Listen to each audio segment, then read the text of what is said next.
I told y'all. Bad Mike told you time and time again. Well, well, well, well. What's going on, people? What's going on, people? It is Monday. Um, this is part of the. Well, we're not going to be overreacting like that this Monday because we have decorum like that. But I am your host, K Style. You got Mad Mike Sports. Yeah. Kind of breaking up, Kev.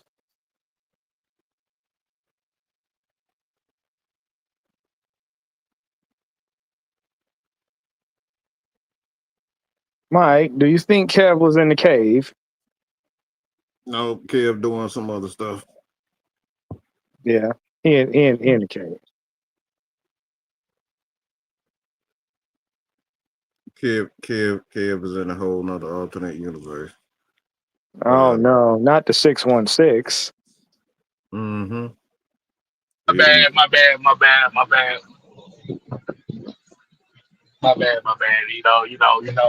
That pop. You know, those Papa Styles checking up on me, see if I'm doing okay and stuff like that. So you know how that go. Oh, okay, yeah. But yeah, man, this Originators Monday. Like you said, man, we today's schedule.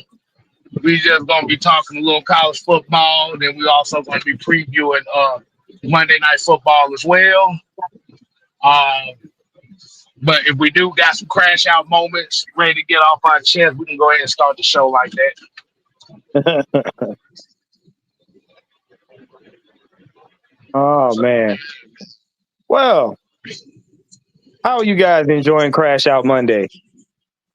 I'm loving it.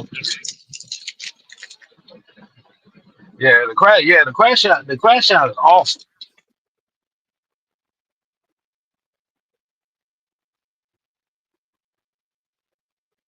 You know what, Kev? I think we need to get to the people in the chat. That's because they've been sitting in here for a while. You know. It's comedy right now to me. What about you, Mike? I wonder what the hell you got going on over there.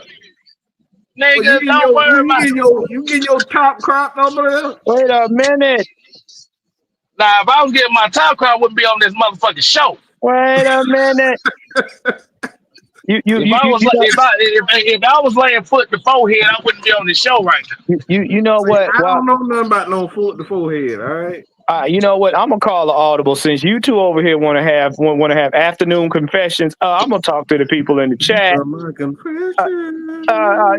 In pole position, we got Sherman Wood. This nigga's work. We got Sherman Wood. What's going on, man? We got Silk Legacy. What's good? We got Terry Ocean Boy Martin Jr. A137 Sauce. All right, we got Cartier. Yeah, good game, Cartier. Yes, King Treyway. We got Xavier Littman. Keyshawn Vlad, what's up?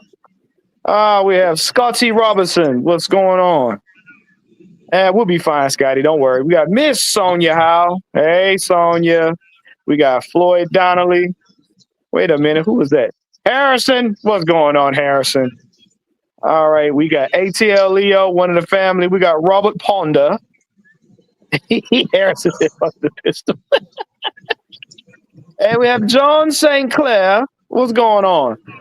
Kev. So how you want to run this, man? Man, I think we want to have Mad Mike confessional start off. Kev is stalling like here, y'all. Don't mind. He trying to put the blame on me right now, but he's stalling like here right now because he ain't prepared. Well, you know what, Mike? You see this? Y'all see this shit? He Yeah, trying to put the yeah, mic at me. You pulling a whole, yeah, yeah. you putting a whole Maggie on. You putting a whole Maggie on me. What the hell? Now, listen to me, you bug-eyed bastard. I said, do you want to do the confession or not? I'm here yeah. Both of y'all been dipping out of the cereal bowl today? What's going Shit, on? hell no. I literally just woke up about 10 minutes ago. At least I'm man enough to admit it. You know what? I just not mind what crash out for the both of y'all. It's over. We lost one game and now we can't get to the playoffs. I'm gonna turn in my jersey. Oh my God, I can't do the show no more. I got cramps. Whoa, not cramps. Not the cramps. I can't get to the field because I got cramps. Not the cramps. Not the cramps. Look at this bullshit. John, some bullshit right here. John, don't do that. Don't do that.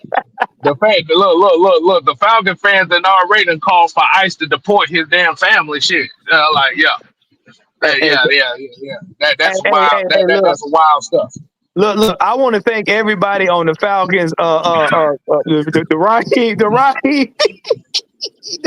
Raheem press conference, because y'all have really adopted glazed ankles. Y'all make me so proud. Yeah, about four people in the press conference in the chat, the press conference talking about glazed ankles. So Juan feels special right now. I do. I feel like a proud papa. Y'all finally learning that man sweat Vaseline. Yeah, I'm proud of y'all. Oh man, I'm hoping that the Bears beat the Vikings tonight. I do too. Oh, we got that. We got that. Like I said, I'm gonna be in and out right now because I gotta go pick pops up from the truck stop and stuff. You know, you get the truck seat stone and stuff. So I'm still be in here and stuff. Like I said, and once I get done with that, it'll probably be about 5 minutes. Okay. So, but I ain't got there yet. All right. So basically, what are we doing? We recapping this lesson that we learned on Sunday, or because this day has been interesting. However y'all want to kick it off, because we still got to talk about college football and we still got to talk about Monday Night Football. Oh, okay. If you guys would allow me, let's address the crash out, shall we? You customers out there, the season's over. You guys packing it up. You're giving away your season tickets. You're burning your jerseys.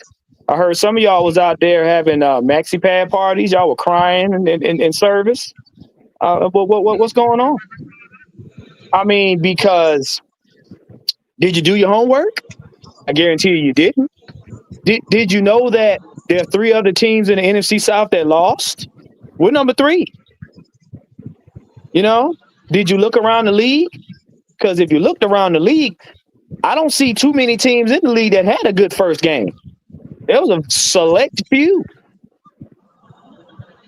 Kansas City lost. You guys, some of you stands out there, Baltimore lost. It's a lot of people had an 0-1. Hold on, Juan. Somebody want to say something. Okay. He's on! He's on!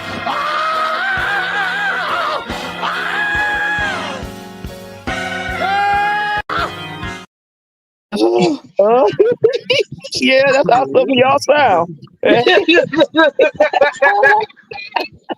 Some of y'all was screaming. Some of y'all was screaming at y'all preachers like that during church service.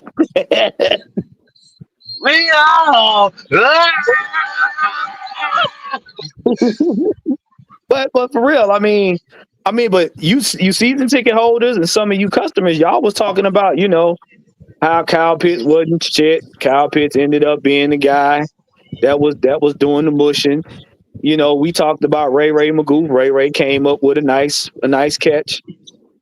But the interesting thing about it, it was a total team travesty. Everybody had fault. Who just got the raw end of the stick? I'm sorry. He was the last one that drew the straw.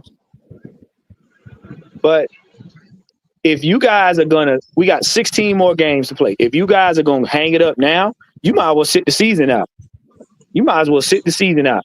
Just check. Just look in your local newspaper or local Google ad and see the scores, because you can't hack it. If you can't handle your team doing this in week 1, you're not a fan. Please don't get us confused with y'all.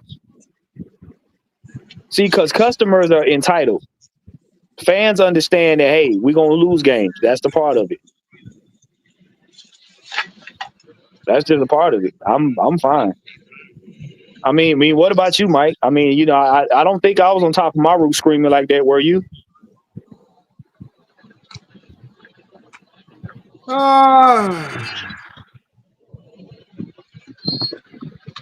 Well, I like to pull out this magic stick. This magic stick I've named. I think this magic stick is pretty open. It's pretty open. It's pretty long. You know, got a little protection on it too, on top of it. Definitely, yeah. Sound like a sex commercial. Yeah, this magic stick is pretty tasty too, from what I've heard. Wait a minute. Wait a goddamn minute, Rondell. Wait a minute. Wait. What kind of commercial is your stick tasty? That's what I heard. Was it? Actually, that's exactly what I heard. It's a pretty tasty stick.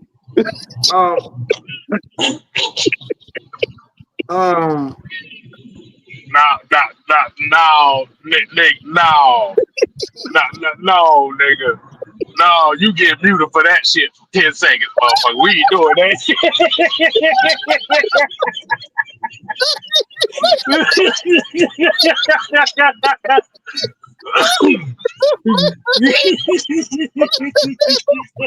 This has been brought to you by Tasty Stick in your local Kroger's on the beef aisle.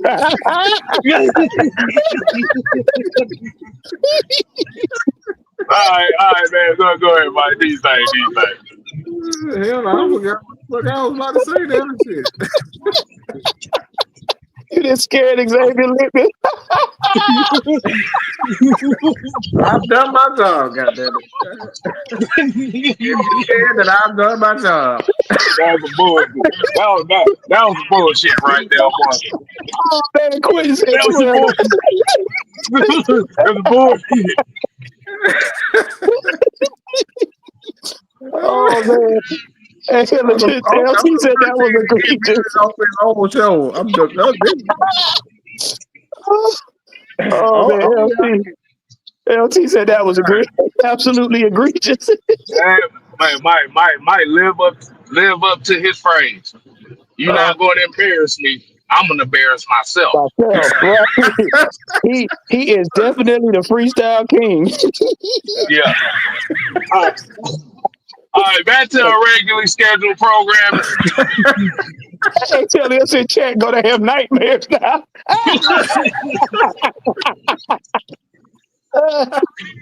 Look, I'm just saying, y'all. Look, ain't nobody gonna ever embarrass me, goddammit. It's impossible to embarrass me. Impossible. Okay? If anybody gonna do that, it's gonna be me. Okay?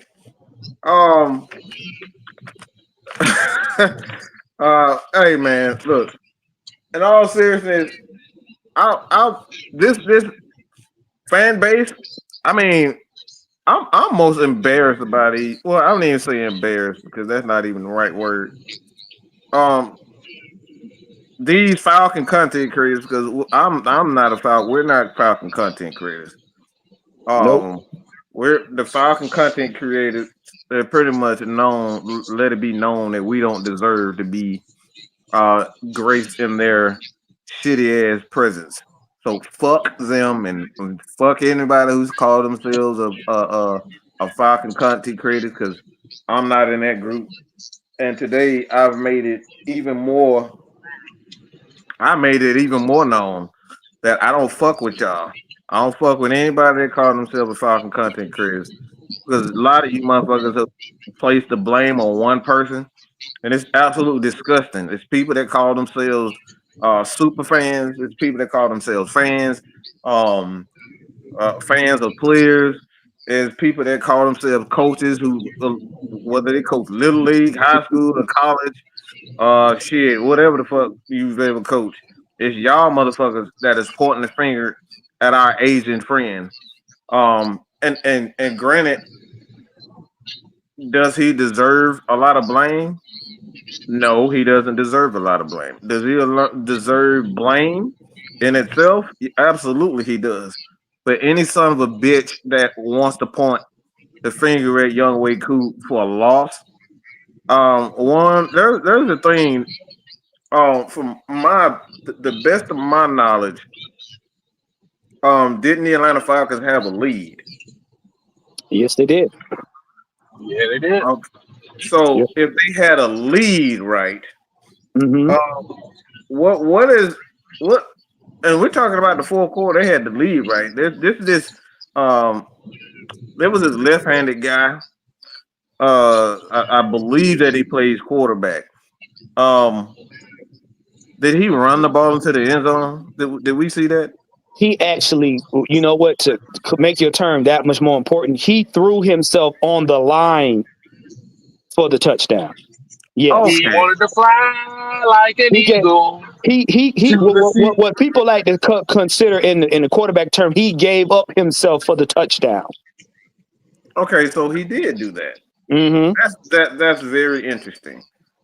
So when you do that, you take the lead.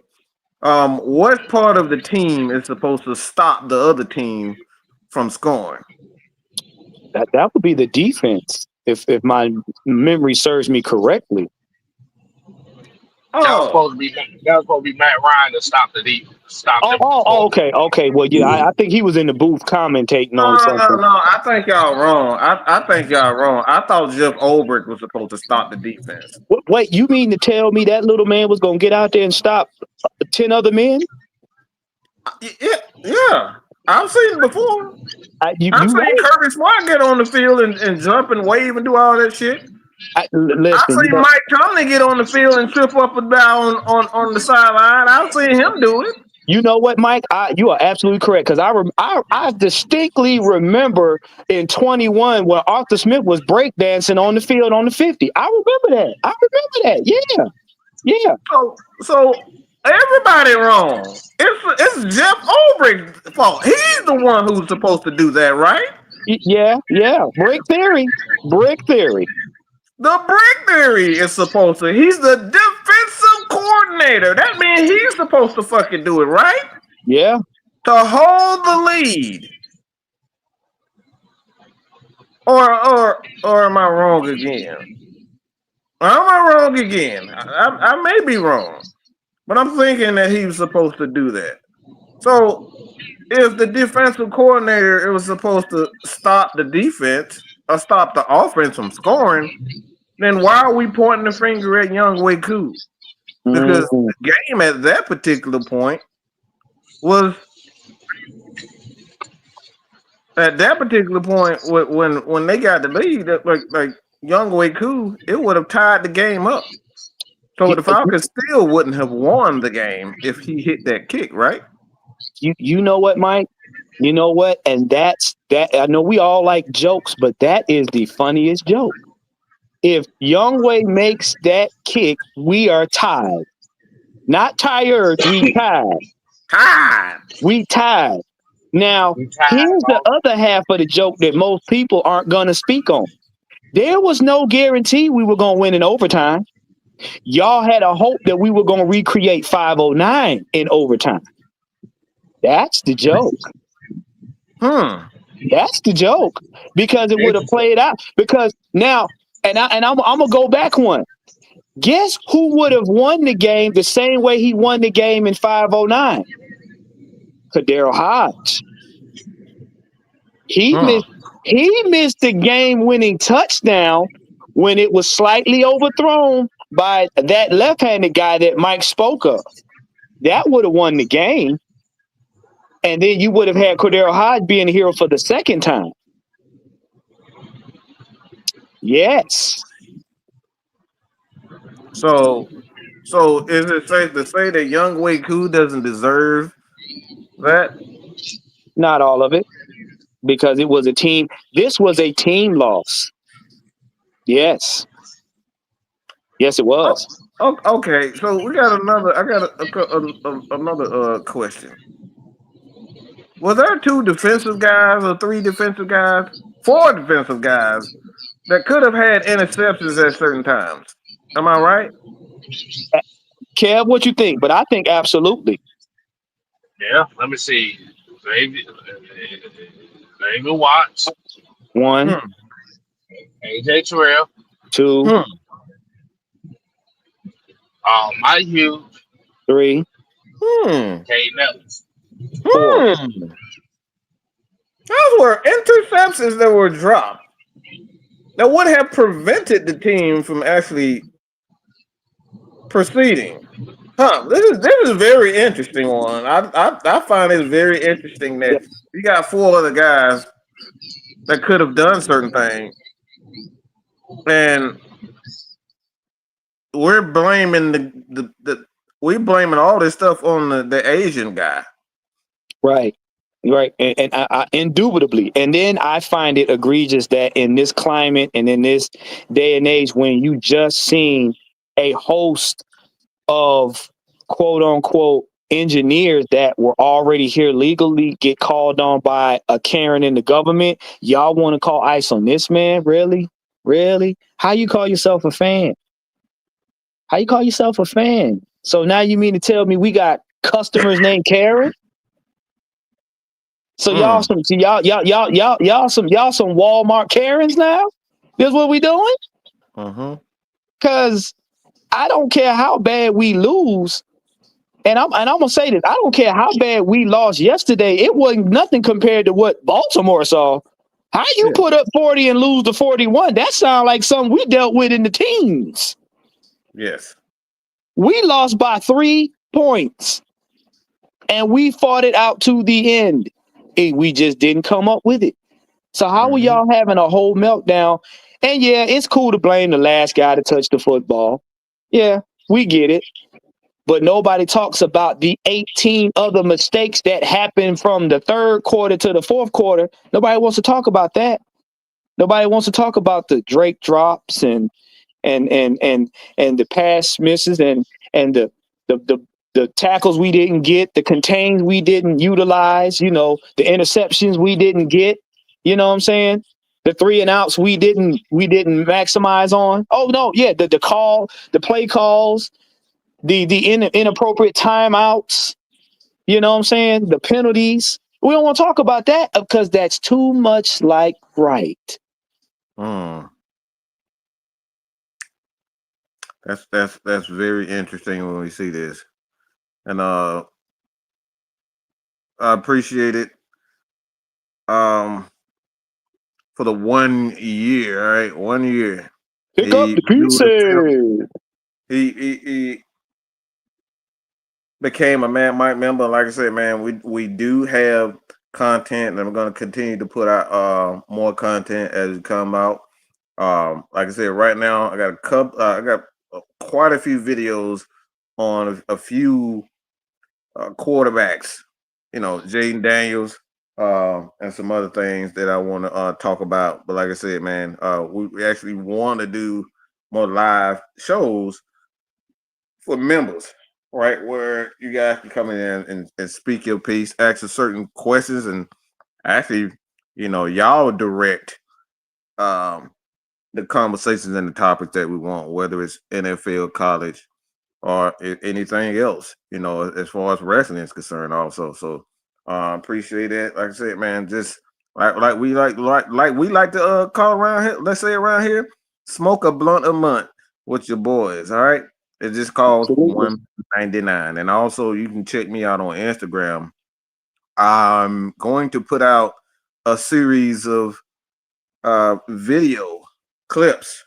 Kev actually brought to my attention that he wants to focus on a couple of defensive guys, and those defensive guys were Zach Harrison. I think Zach Harrison had an absolutely amazing game. Um, Yes. he was all over the place. I just saw him. He was a freaking terror. They had him playing inside, and he was tearing. He was literally tearing Tampa Bay a new one. The Also, Divine Brandon Diablo. Dorlans. Divine Diablo was absolutely off the like He was a maniac. I don't know what the hell. I don't know what the hell he was on, but I love what I saw from him. And Divine Diablo. Brandon Dorless was another one of those guys. Yeah. I'm going to be focused on him, looking at those guys in the middle. But those are the first two guys that I come out. I might do one on I might do one on Divine Diablo. I think that's kind of interesting too. Mm-hmm. I was not happy with what I saw from Caden Ellis. I don't care what nobody say. We refuse to stop putting him in the middle of the defense in coverage. He just doesn't belong out there. Yeah, him and Ebiketie, I've noticed in recent years, him and Ebiketie, they are great when they go when they shoot up the gap. They're great when they shoot up the gap because the speed and concentration that they use to get at the quarterback is very, the aggression is very good. It's when you start trying to put them in other spaces, them dudes need to just go vertical a lot of times because that's where Ebiketie, that's where he's most beneficial. When he has to try to catch a quarterback at angles, he doesn't do too well. He overdoes it. Caden Ellis, when you put him out of position, it's like he's like a fish out of water. He doesn't look good. Yeah, and it was a couple of games there where he missed sacks. It was a couple of plays during this game where he missed sacks. And for whatever reason, even on that play, I went back and go look at the play. I don't know what the hell the Falcons were doing with their alignment. It gave Baker Mayfield a spot where he can escape. Like the Falcons, for whatever reason, kept on this off balance. They're doing this off balance alignment with their D linemen. Yeah. They kind of had it was kind of weird what I was saying. Where the guy they had it gave the illusion of a 3-man rush. And the guy that was on the edge, in my opinion, didn't get off because of the alignment. It was like a weird alignment that they had with the Atlanta Falcons, and then it got it for whatever and Tampa did a good job of using their tight end and their wide receiver to kind of slow him down a little bit. Yeah. And I thought that was really dumb of the Atlanta Falcons, but they kept doing it and they kept allowing Baker Mayfield a way to escape. So the Falcons just got to do a better job with their front line alignment. I thought it was terrible. Just my opinion. What they didn't do most of the time when the Falcons do good, they do a frontal rush where the guys on the outside come in at an angle. They sweep around to the side, and at the last minute they close in. What they were doing in this game is they would bring that front out, but all of them would almost like migrate to either the right or the left. And if you don't tackle any limb on Baker and cause him to drop, he could shift to the right or he could shift to the left, and it would be a wide open space. Nobody's covering it. Most of the time when they got Baker, they forced him back, and then the guys wrapped in at the last minute so he couldn't escape. But on they would rush into the side at an angle, and that angle would leave him enough space to escape. That's why I was like, that's why I was yelling at the screen, like, cover him, get him. They kept doing it a little bit, and the thing is about it, they weren't using a lot of for one, it wasn't a lot of spying, right? But they didn't.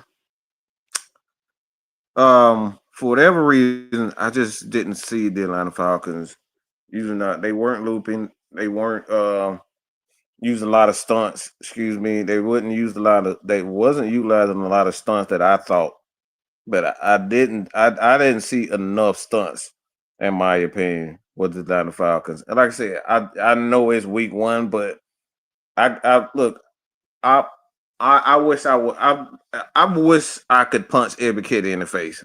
I really want to punch him in the face because this dude cannot stay upright for nothing. He can't stay upright for a damn thing. Right. It just it looks like he has no clue on what he want to do.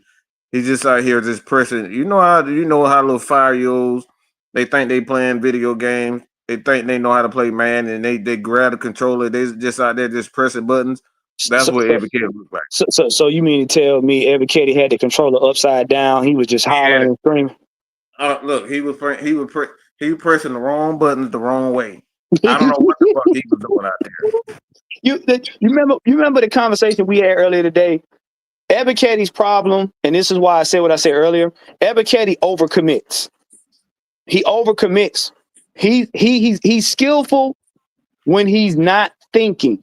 He's skillful when he's reacting. The problem comes in when Ebiketti, he's trying to make a play with it. He doesn't have to. He just has to do his assignment, and he overcommits.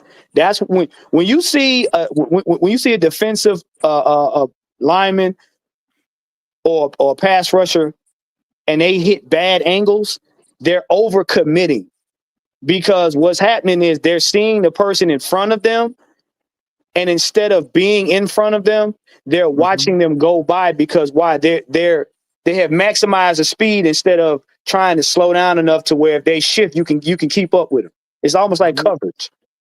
It's like a corner when you're trying to cover. If you overcommit, that defender, the guy that's got the ball, he could easily shift left or right, and then you get burnt when you overcommit. So you can't overcommit. You take bad angles. And that's what he was doing. Had he been there maybe 2 or 3 seconds earlier, then he probably would have got the ankles and it would have made the play. But he was overcommitting. He just now, and I'm going to give you a prime example. You remember when Caden Ellis made that tackle that would have been a touchdown in the end zone? Yeah.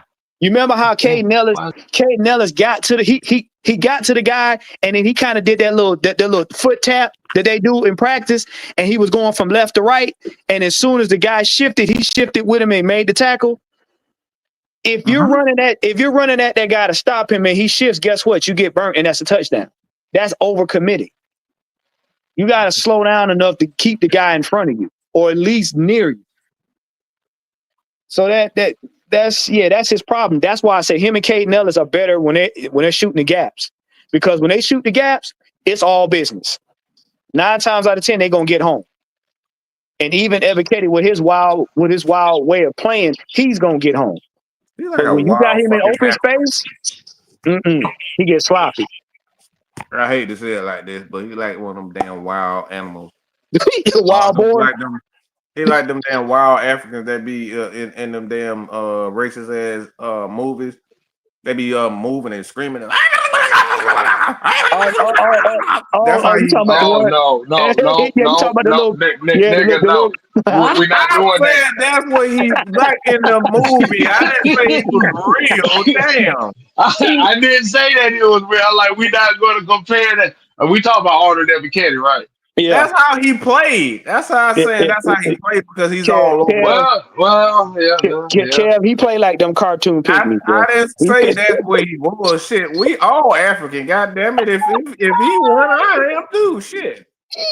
I know what Mike said. That's how he played. Yeah. That's how he played. I know what Mike said. I just want the best for him. Hey, but you know I what, can't Scotty get Robinson? canceled. I'm a nigga. How am I gonna get canceled when I'm a But nigga? Okay. look, Leo, you got to realize with this group, we've been canceled by the Falcons space for the last 5 years. So I that don't shit ain't gonna belong. hurt nobody. But you know Michael what? Blackson too. Look. This nigga is American, portraying himself to be a goddamn African. Yeah, he looks But you like know it. what? Yeah, he talk, but he's American. So how? Look, if he can do it, I can too. Well, Shit. look, we can't get canceled when we didn't sign up for nothing. Exactly. Denzel Washington. There you He's go. all over he's like that damn. You know how he like Tommy Davidson and Ace Ventura, Pet Detective. Yeah. Oh That's no, what you son of that can be all you over the son damn of a place. you son of a bitch. You ain't had to do that. Yeah, but look, but you I know know, what? Look, I know you didn't call Honor Ebiketie cream corn. yeah, he called him cream corn. Yeah, he Cream did. corn. Yeah, he did. He But all over the place. But Scotty Robinson made a good point. He said Arnold Ebiketie needs to move to linebacker, and he can't play No, defensive end. no, no, He don't even have that. no, We hell saw no, that no. last year. He was bad. He was terrible at that too. That's why I No, said the thing Arnold Ebiketie, if he slows down, mentally slows down when he's in the game, he'll be fine. It's when he gets to the point where he tries to do too much and he overcommits. He doesn't slow down in front of the guy he's supposed to be defending. He doesn't. That's why he takes them wild angles. he plays Now we way ain't too talking. fast in his head. We not talking. We not talking about cream corn 17. No, we're not doing that. Mm-mm. But I am like y'all. Where was Leonard Floyd? Because Leonard Floyd, and this is my problem with Raheem. And this is I want y'all to go down the rabbit hole with my mind. You were a former Tampa Bay Buccaneer, sir. You were. Not us, you. You know how that team operates. You've been around him long enough to know how he operates. Okay? If I'm playing chess against K-Styles and I know K-Styles, why in the hell would I not play to my strengths knowing what K-Styles likes or don't like? You see what I'm saying? If I know him, then I know what not to do so that he doesn't beat me. You know this man. You're familiar with him. You should have made sure Zach Robinson's play calling screwed up the defense. And you should have made sure Jeff Ulbricht's defense terrorized the offensive line. Because you already, and I said it as it happened, Baker Mayfield does not like pressure. When you get pressure on him, he gets flustered and he gets impatient and he throws wild passes. I said that. I've seen this so many times since Baker got to this team. That's his weakness. We exploited it in the first 7 minutes of the first quarter. That's how you got the 3-and-out. So why would you play to Tampa's strengths and our weaknesses? So here are the snap counts, okay? So I just want to say this is from, all right, confirm. So this is from this game. These are the defensive snap counts. We had Laquille London had 14. James Pierce had 23. Rook had 25. Honor Ebiketie had 25. Jalen Walker 26. Brandon Doyle 29. David Onyemata 31. Floyd had 34. Zach Harrison had 36. Wait, whoa. 34. Mm-hmm. Yeah, Did it say Leonard 34 Floyd had snaps. 34? Mm-hmm. Boy, it was the quietest 34 because I don't even remember him being on the field. He must have been in a supporting role. He had to be. But the problem is I have with this is that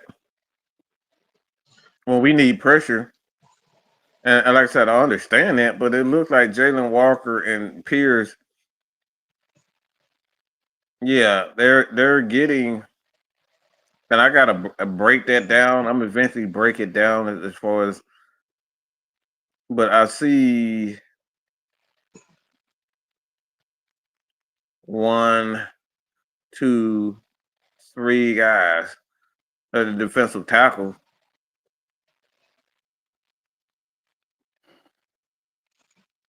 It's two split up for me with the defensive tackles. Rook 25, Brandon Dorless, David Onyemata, but Zach Harrison had a lot. But Zach really deserved a lot of that. And wow, I'm looking at his why the fuck is he like Zach Harrison got 9 snaps on the special teams. David Onyemata had 4. Brandon Dorless with 4. I mean, that's why you got a fat ass Laquille London to be on special teams and whatnot. But hey, man, it is what it is. I get it. Mike, you see how jagged the numbers are, how staggered they are. I get what they didn't do as to why we really didn't see wows from other players. That was not a rotation. That was a I'm gonna pick one, take 1 out, put 2 in. I'm gonna take 2 out, put 1 in. It was staggered because there wasn't a rotation. Usually if you're rotating the guys on the defense in any area, be it DBs, linebackers, or the front, there's more of an even kill of numbers of snaps. You're supposed to have, because of the players that we got, and we were playing against not a formidable, but a familiar adversary, we didn't rotate evenly. The thing is, again, you're trying to play, you're trying to outplay a man that knows you and you know him. So he does what he does best. This is where a lot of people say we don't have an identity. You're not rotating your players out properly. You're not rotating them out number 1, to keep them fresh. Number 2, to give another look for the defense. Remember the games we used to rotate our defensive players out, that we kept them fresh throughout the quarters? What did we do? We dominated most of the time on the other team's O-line. Why? Because you had a different man with a different skill set going at the team. When you keep players in for a while, it gets kind of, you get stagnant. Why? Because you weren't doing anything new.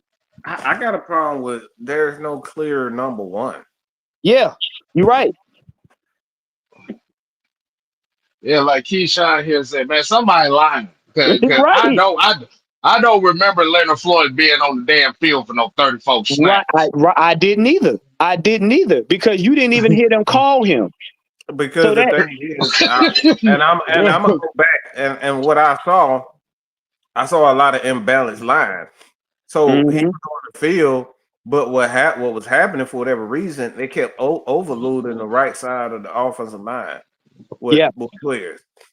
So it was more of a one-on-one thing with a lot of the guys, and that's what I'm saying. I even saw where they had Jalen Walker. He was on the left side of he was like a couple of times I saw where he was up. Like I said, y'all just follow me on Instagram, and I'm gonna show you exactly what I mean by that. Because I saw him, he was like the only guy on the left side of the offense, and I'm thinking to myself, like, why we only got one guy on the left side, but so many times during the game we saw them flooding the right side, and we had like 3 to 4 guys, 3 guys flooded on. That's what happened on the other play where he was you're giving him time and room to step up, and what happens with that, all they have to do is double team. All the left guard has to do is make sure that the tackle, all he had to do is make sure that he gets outside, because if he come in, he got inside help for the left guard, and all the left guard has to do is just, double team Jalen Walker and double team Leonard Floyd, or Baker Mayfield could step up and step into that gap, and he take off. And we saw that several times when he stepped up to that left side in the middle of the field, and it was wide open. So Falcons got to do something with their linemen. I didn't like their linemen for their front four. And two, the thing is too, the wrinkle in all of that was they were trying to completely shut down Ibuka. They were trying to completely shut him down because for a while he was getting a couple of yards on us. So it's when we tried to play their game, when we tried to lock down all the guys and go into man, when we tried to do that, and again we tried to do that and then tried to blitz Baker, we didn't fully contain him, and you had nobody that once he got out the pocket, there was nobody there to really come at him. So yeah. That's we tried to play their game and we played it terribly. Like I said, bro, they said Leonard Floyd had 34 snaps. Ain't no goddamn way he had 34 snaps. I didn't see No, that nigga but maybe no. 2 times the whole damn game. Mm-mm. Somebody lying. Basically, what we did was we left players in we were comfortable with and took players out that we probably didn't deem were doing anything in that moment. I'm going to say it again.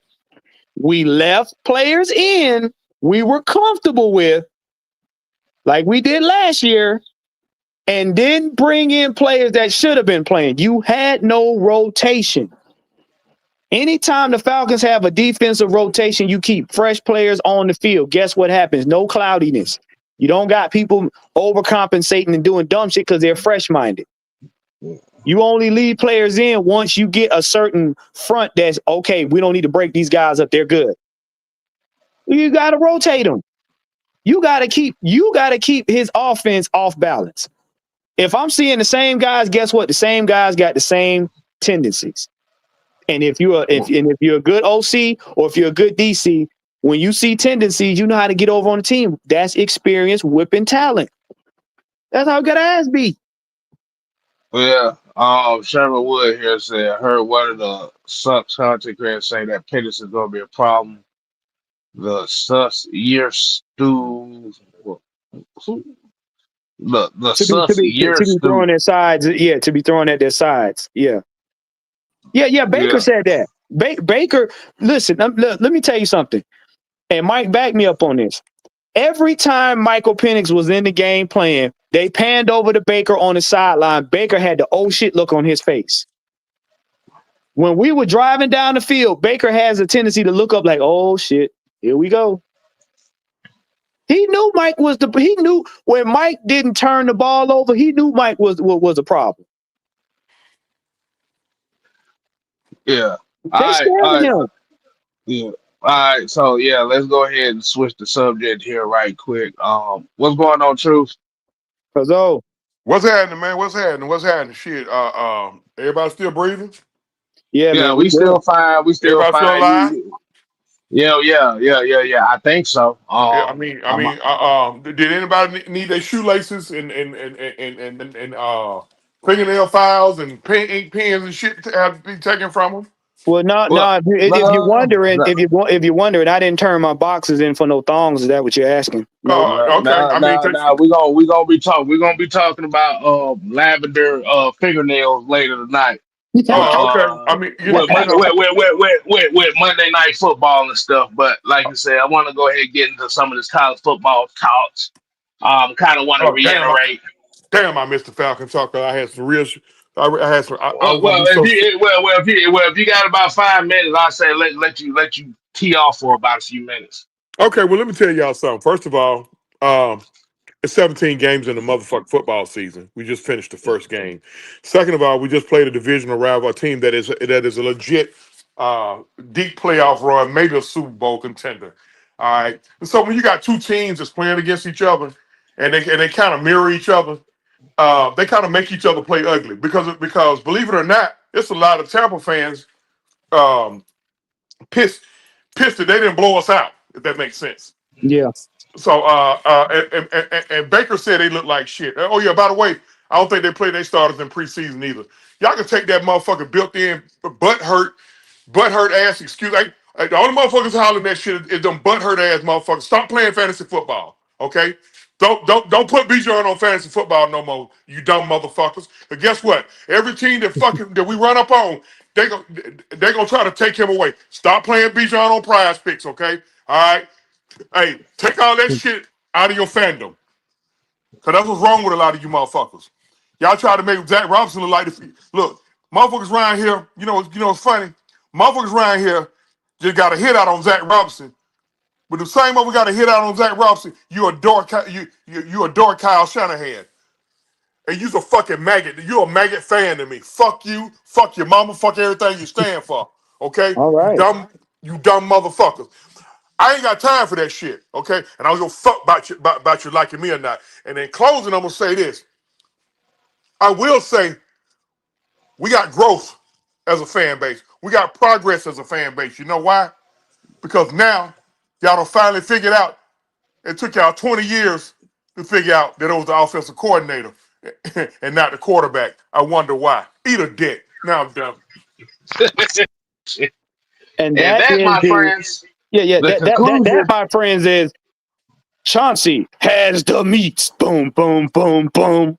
I want to give y'all just one more. I'm trying to find that. I was trying to find a video and I got the image. What I kept seeing from the Falcons. All right, so give me about 30 seconds. 1 sack, that's good for O line, but 1 sack for a D line, not good. I was expecting a minimum of 3. Yeah. I mean, You would have got 3 if half the some bitches wasn't over pursuing shit. Yeah, You they just probably get the would have man. got it. How about getting yeah. the man on the fucking ground? All that going in there like a bat out of hell shit. Caden Ellis, you've been playing in this league too long to be doing that Wait, goddamn whoa, high. whoa, All wait right. a So goddamn minute, Mike. this is the formation I was talking about. I saw way too often from this Falcons, and I didn't understand it. You see how it gives the illusion that it's a 3-man. three-man rush, so it's 1, 2, 3. Yeah. So the thing is, you're giving Baker so much room. You see how much? That's about a good 3 to 4 Oh, yards right there in space. A good 3 to 4 yards in space right there. It's almost like a wide 9. Yeah. But the thing is, what you're trying to do is take advantage of trying to get a one-on-one on the right side of the field. But the thing is, when you got a smart quarterback like Baker Mayfield, all he's going to do, he just go shift. He's going to step up and he's going to shift to the left, Right.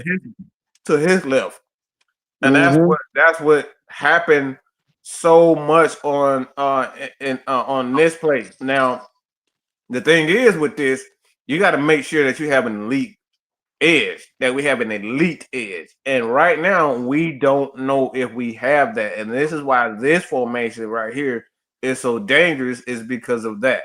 We don't know.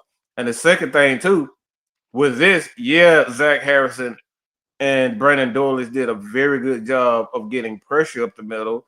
And Zach Harrison really got the most snaps of the defensive line in its entirety. So he did his job. But the thing is, you got to make sure you have an elite edge in order for this to make. In order for this to actually do what we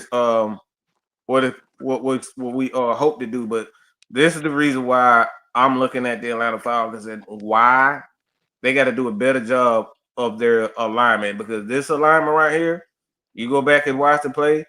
Yeah, Baker Mayfield just stepped up. All he did was step up. whoa, wait a goddamn minute. Whoa. What? This was the touchdown. This was the touchdown. You see, the DBs are already themselves. Yeah. They point that. That's Yeah. Jesse Bates right there, y'all. The DBs already gave us the sack. They was in zone coverage. Yeah. Yeah. Now wait. Now you know what? Now hold Hold it. on, Now, let me make sure. Let me look at this again. Yeah. Yeah. Okay. Like I said, if you look, hold on. Now, Who the hell is the end that's all the way down here lined up across from the wide receiver? Now this is a bullshit right here. Now you see that? Now let me show you something. This was the one where they got the touchdown where if they hadn't got this, we'd have basically won the game. Here's a problem with that.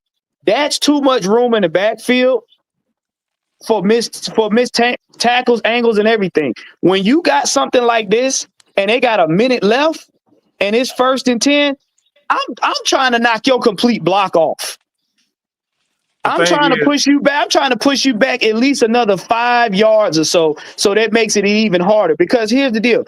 Why would you leave that much room instead of just getting Right, at his put, ass. Like, why would you do that? yeah, Because yeah, even put if that you, shit back up. yeah, because look, even if he shifts to the left, guess what you got to do? Now everybody got to regroup. So if they don't come at the right angle to contain Baker and he leaks out to the right, that's wide open space up there. Look See, how many they're minutes up trying to there. create one. They're trying to create Hold on. one-on-ones for.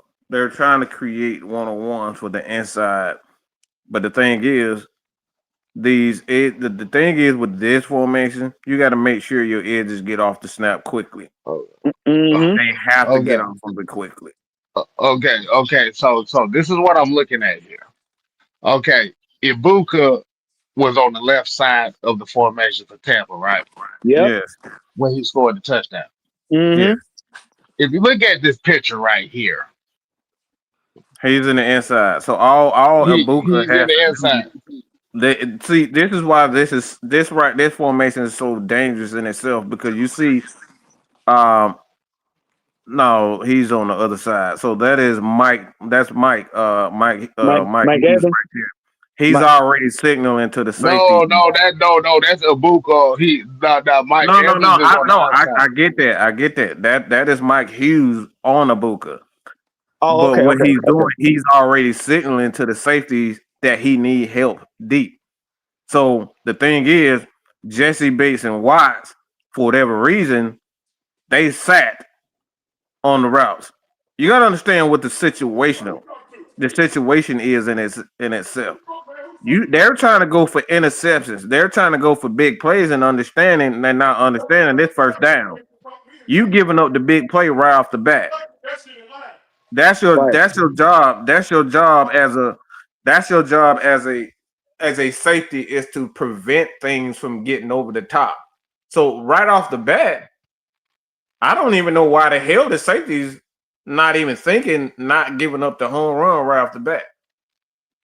Because the problem is the same. But the problem is Xavier Watt is at the bottom of the screen, and I Yeah. think he's playing Mm-hmm. man coverage on the slot wide receiver on the bottom of the screen. Mm-hmm. So basically, what it comes down to is they got to live and die by Jesse Bates being the help. My thing is, who the fuck is this defensive lineman lined up across from the wide receiver? This is why I'm tripping at right here.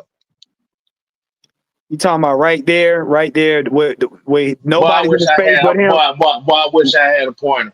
You talking about nobody in the space but No, him. look. Like I said, if you look at the defensive line, like Mike said, you got all three of your defensive linemen are on the right shoulder of the center.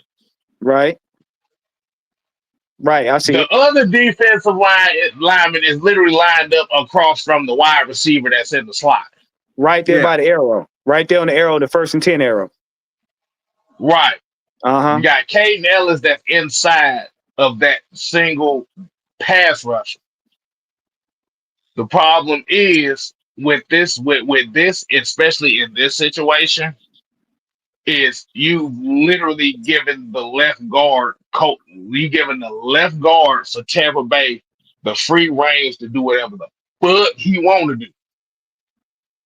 So the problem is with this situation is like Mike said, if those three guys up top can't get the Baker off rip, this is a dead down for the defensive line. Yep. Because you got Mike Hughes, he's playing 9 yards off the ball. Right. You got the two corners in the inside. They're playing 7 yards off the wide receiver. They're playing 5 yards off the line of scrimmage. Right. You got Jesse. He's the single high safety guy. He's the single high safety. Right. So he's right there by the top of the arrow. Yeah, he's right by the 10-yard line. So Yeah. what ends up happening in this situation, you look All at right, so one or two things. that's on that play. That's James Pierce. Okay. At the bottom, that's James Pierce. So in As order a for matter of fact, hold on. As a matter of fact, that's not James Pierce. That's number 90. That looked like a 9. Is it 90, number that's 9? David. That's David Onyemata. Why Okay. the fuck David Onyemata lined up across from the fucking wide receiver. That's a problem. It in this instance, it's just like this and the That's last first and drive they 10. had. They left our defense left too much space. Our defense left too much space. When something like that, you have to tighten everything up. You have to tighten everything up because it's 17. It's 17-20. They're already in our inside our 30. You know that That, ball is you know that's coming out as a pass. They're not running the ball on that. They're not running the ball on that. Hey, bro, my fault about that, bro. If y'all heard anything, my fault about nah, that. you good. But they because right now at this point in time, what they're trying to do is trying to get as close as they can to the end zone, so it makes it harder for us to defend against it. I was So gonna say, for the love of God, that better not be David Onyemata on the outside of that tackle right across from the damn wide receiver, because that is, I got a problem with that. that's what Coleman said. That's what D. Coleman said. Please don't tell me that David Ayumai. Yeah, because what I'm seeing right here, yeah, that's number 90 right there. That's That's a David number that Onyemata. looks like, That's and I David can't Onyemata. find anybody that's dark. Yeah, you know what? Number 90, yeah. So basically what they did, okay, May Tig said that's number 27. So No, like I said on that, like I said, this play on this play, that's first and 10. That's first Mm-hmm. and 10. The play the video that I got this from, that was number that doesn't. But the thing is, it doesn't matter who it was. The problem is you got to make sure you have an elite edge. We still Right. trying to figure out who's that guy. So regardless, this formation is problematic anyway because our edges is not getting off the ball fast enough. So, And question. you're giving a guy like Baker Mayfield too much time to run because he can run So and to make question. plays with the leg. You give him Would a a free lane. You don't give quarterbacks a free lane who has already shown you the ability to run. so question. This being first and 10 with that least amount of time on the clock? Would it have been better if we sent the blitz on him just for first and 10 No, to push him back? Well, The it first, don't matter. Go ahead, kid. Go ahead. the best thing that you would have did was even out the front Okay, I on see. a first and 10. I got you. It's first and Like I 10. said, You've already yeah. given up. The thing is, it's tied, and you've already given up. This is the first and 10 on the 30-yard line, okay? 30-yard line. Why would you give this much space? Right. I agree with you on that. That's way too much space for my And taste. this is what I'm talking about. I saw way too often during the course of the game this particular formation. So again, they're giving the illusion that it's a 3-4 and 3 down lineman, which it actually is, but that third guy, they keep switching the edge. Well, I mean the fourth guy, they keep switching their edge, and that's the problem that we have. But the issue with this, your edges gotta make sure they get up the field quickly. It ain't no ifs, ands, or buts about it. I already see a problem. Look. It just from the pre-snap read, I already see a big problem right there. And another thing too. So when you look at the DBs, this puts so much pressure on the DBs to make sure that they keep everything in front of them. So if we got and I mean a DB, I mean the safety. It puts so much pressure on the safeties in the slot because you see, who is that? That's Caden Ellis on the outside of it. So what it does right there, you see the guy in the slot, the wide receiver in the slot, right by the first and 10 mark. You see Caden Ellis right now. He Right. knows that he can beat Caden Ellis on the outside. Okay, he know Caden Ellis ain't running with him. So what he gonna do? He gonna try to get upfield as quick as possible on both sides. So that's why Jesse Bates, if he see anything in the middle, what he gonna do is jump it because he know you got Caden Ellis right there, and he's gonna get beat 9 times out of 10. So they put so much pressure on your safety to make a decision quickly. The problem with this is that you still got a young safety in Xavier Watts. Is he a good one? Yes, he is. But it puts so much pressure on your safeties And he to don't be have able that to make experience. quick Yeah. decisions, quick Right. decisions. Yeah. Okay, it Not, puts the not, pressure on them because you got, yeah. and this is the reason why you got to say. This is why I'm looking at Jeff Ulbrich and I'm looking at Raheem Morris, because why the fuck do you got this slow ass Caden Ellis in this position?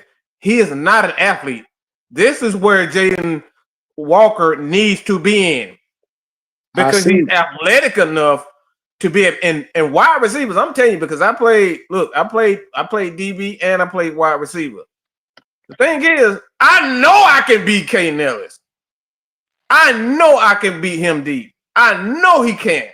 So the wide receivers are salivating right now. So they not worried about him. All they know right now is I gotta go fast and I gotta go quick. Because I know, and the safeties know it. The safeties know that they got Caden Ellis on the field, and it puts so much pressure on the safeties to make a decision quickly. And it's just not. This is not a good formation in my opinion. Now, hold it right there with what you're saying. Now, on top of that, with them knowing that, Jesse Bates can't spy the quarterback. He can't spy the quarterback to see which way Baker's looking. That's Caden Ellis' job, and that's what I'm saying. That's his job to focus on, because that's why the defensive end is so far outside, because that's Caden Ellis' job to keep an eye on. Because it's one. See, the thing is, you see 1, 2, 3. When you see 3 defensive linemen, basically what they're trying to do is force a one-on-one on their tackles. But the thing is, the Falcons and Falcon defensive the defensive coordinators, they're saying, all right, they're saying to themselves that our defensive guys can beat your guys one-on-one. But the thing is, and they just thinking about it up front. But the problem is, the Falcons weren't thinking coverage. They're saying to themselves, they're not thinking coverage at all. I got you. Hold on. And Keyshawn just asked a very interesting question. Why the hell is AJ Terrell guarding the tight end on the outside? Y'all remember what I said yesterday? What's He that? should be shouting Mike Evans. I think they took Mike Evans out on this play. No, Mike Evans, that's AJ on the outside. That's AJ right there. The thing is, what they're trying to do right there with AJ Terrell on the tight end is they're trying to force the tight end from going inside. AJ Terrell is quick enough to stop that. So that's why AJ Terrell. What the Falcons are trying to do is keep Caden Ellis from getting his ass beat downfield. So that's why you put AJ Terrell on the tight end right there. That's why you see him up and you see him outside. He's giving up the outside. AJ Terrell is not going to get beat by that tight end on the outside. So he's playing inside leverage. That's why the defensive lineman is so far out. He's not worried about that tight end going. What he's trying to prevent also, that's why you got the safety right there at the top. Now the 20 with Jesse Bates, and you got the other DB right there playing. He's trying to prevent this. He's trying to prevent the wide receiver from going up the field, because if he goes up the field, he takes out Caden Ellis and he takes out the safety, and he leaves. I'm taking my chances with Jesse Bates. The problem is on this thing that everything has to work according to plan, and it didn't go in the plan, and it allows Baker Mayfield to step up. When he steps up, he creates more time, and you got more time in the pocket. Wide receivers don't need, especially these wide receivers, they don't need a bunch of time because they got speed and they got athleticism. So all this right here with the Atlanta Falcons is based on timing. They're trying to, what the Falcons are trying to do in this situation is get quick pressure. Our defensive line is better than your offensive line. The problem is you got to make sure that you can get there. The Falcons are playing a dangerous job and I think it's arrogant. They're being very arrogant that Tampa Bay offensive line wasn't better than their defensive line. That's why you play these types of alignment. And to be honest, the only team that got away with that type of stuff was the Philadelphia Eagles because they had edges that could get up the field quickly. We don't know if our edges are that. We're hoping they're like that. But this is a very arrogant. There was a very arrogant alignment. because I'm looking at Xavier Watt, like, and it goes back to what you said about Cade Nellis. They got Xavier Watts on the outside shoulder of Cade Outside. just in case. And that's why Jesse But Bates what is in the but middle. but what ended up happening was, like I said, if I remember correctly, what happened on the three wide side, I think somebody had ran a dig, and that's the one that Jesse Yes. bit on. He bit on Yes. the dig, That's exactly right. Because and what ended because what Tampa is trying to do, they're trying to get Jesse Bates to be super aggressive. And then you heard Raheem in the press conference, he said Jesse Bates is a headache at times because he likes to bite on everything. Tampa Bay knows that Jesse Bates likes to bite because he's trying to get the interception. Right. He's I trying get to get that. the big play. And that's why I said that. That's why I said if you notice when Jesse Bates don't have to help out, he's more dangerous roaming because he can spot a quarterback. He's gonna look at the quarterback and see where they're throwing to. That's his strong suit. But when he can't do that when he's got to do stuff like this, when he's got to back up another guy. That's why Jesse Bates and just was it Jefferson? Not Jefferson. What was the other guy that was besides Jesse Bates? They was running all over the place, covering each other. about Simmons. Jesse Yeah, Bates, because they had Jesse Bates stay home. That, no, what it is because that's they a had pick in the back of the end zone. We win the game. yeah, that's what I'm saying. But But because you got to help that's it. Caden Ellis out. Usually when Jesse has to help Caden Ellis out, he cannot spot a quarterback. He don't have he don't have time. He's covering people. Remember when Judon was covering and we was looking like what the hell is he doing last season? A lot of that shit, him and Simmons was having to cover for them because Raheem had guys out of position. All right, elaborate on what you said, Mike. Well, basically, all Tampa is trying to do against us is to get because they're trying to go at the rookie. They're trying to force the rookie to be able to make a quick to make a. They're basically testing the rookie. So what happens is, in order for them to test the rookie, they got to make sure that they create a system, create plays where Jesse Bates he's going to bite. So this is what Tampa is trying to do is they're trying to get Jesse to bite on anything in the middle of the field. So basically, what Mike's saying is you're trying to isolate the weak link by distracting the best player. The best player. Okay. So that's why the Falcons they gotta stop this arrogant shit with their front because we think these guys are gonna get there, but we don't know that they're there. We don't know if they are the elite or our edges are good enough to get consistent pressure or to get the sack. This is why this alignment is very arrogant because now you give the quarterback time if we don't get there to scramble and make plays.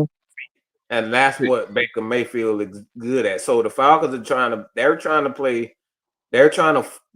force the quarterback to improvise and make plays. And like I said, with a guy like Baker Mayfield, this is a disgusting line. It's arrogant and it's pure stupidity. So in other words, instead of them waiting 2, 3, 4 games and then letting the defense prove that they got it, you going strictly off of the players you like, figuring, oh yeah, we got it. We can just throw this play in there and it'll work. Without any proof. See, here's my thought process on this is, and I think they're going to learn this lesson down the line for the season, is What Mike is talking about when I say Xavier Watts is the weak link, I'm not saying that he sucks, but what it is he's the least experienced, Yeah, Exactly. and You yeah, you can't have make the the right least decision. you have the least experienced guy who have to play who has to cover for K. Nellis who can't cover in a right. Mm-hmm. big time situation. Yes. See, one of the biggest adjustments that they can make, I don't know if they'll make it. I would rather switch Jesse Bates covering K. Nellis than having Xavier Watts covering K. Nellis. Why? Yeah, Because you have the experience and you have the ball hawk guy right there to cover for that. Like you said, the thing is in this situation, like I said, I'm looking at the body language of the two corners inside. They already look like they lost. Yeah. They yeah. looking for They help already look almost immediately. lost. They're helping. They're acting for help immediately because they know the wide receivers. See, the wide receivers in the corners, they on one accord. So the corners aren't the issue with this. The issue with this play is always the edges. Okay, because the thing is, if you stop the quarterback from being able to get to step back or step up and get immediate pressure, none of that matters. Right, Yeah. None of right. that matters. So all of this play and its alignment is predicated on pressure. All of this is predicated on pressure. So the But what Falcons, again, the arrogance of saying your offensive line isn't better than our defensive line. And this in key situations can't happen because for one, the Falcons haven't they haven't proven that they can get sacks. They haven't proven that they can get consistent pressure. Right. So for me, the DBs aren't the issue with our Falcons. It's really the front, and it's the arrogance of this front. So it's not execution. It's not execution. What this is you're betting that your defensive backs, your defensive line is better than their offensive line. So, And a so lot you of times it don't. At the end of the day, if you don't beat your guy up front in this particular alignment, because like I said, the secondary is fine. They are perfectly fine. But the issue is when you space these guys out like this, you put them in position where they have to win, and the Falcons aren't winning immediately and fast enough to take advantage of the wide receivers. so the problem is spacing, not execution. It's the nah, spacing. yeah, it's both because the thing about it is when you have the 3-man front that's that lopsided, Mm-hmm. like you said, protection adjustments going to that side is pretty much is going to what's neutralize that. Yeah, Exactly. yeah. Because most of the time when we got at Baker, we forced him sideline to sideline, and that's what forced him to throw the ball either away or miss one of the guys downfield if he got out. This Mhm. right here, there, and I've said it all game. You don't give Baker time in the pocket. That's a no. You're basically saying we got better athletes than you. I don't think Baker Mayfield can move around and improvise and things of that nature. We Right. can get to him quicker than he can make a decision. And like I said, this is sheer arrogance about this. Because the thing is with that lopsided line like that, you've already created the passing lane for Baker Mayfield. Yeah, So as Mm-hmm. an experienced he knows quarterback, exactly where to go. that's the easiest throw to make because guess what? Majority of the front pressure is coming from the one side One that side. he may not be looking at. And Mm-hmm. and Like you and, said, yeah, and if he rolls out, if there's nobody on that far side fast enough to get to him before he get that ball out, or even if he can run for a first down.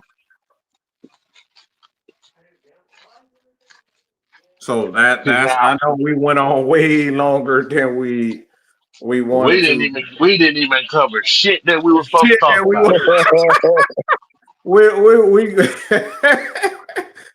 we Yeah, You but gonna have to change the name of this show, Mike. I surely am. But this is what happens when we get into the family. Like I said, these are the things that we're going to do with our membership. Like I said, man, $199 here as well as 6-man K style, 6MK live, where we break things down like this, kind of get people to understand what exactly went wrong and what's the issues. Because, like I said, at the end of the day, the Falcons defensive coordinators and their defensive and their coach, they're not respecting their opponents. As simple as that. They did not come in, and I think Truth said this. They did not respect Tampa Bay's front line, and they did not respect Tampa Bay's wide receivers. They said they played a game of we have better talent.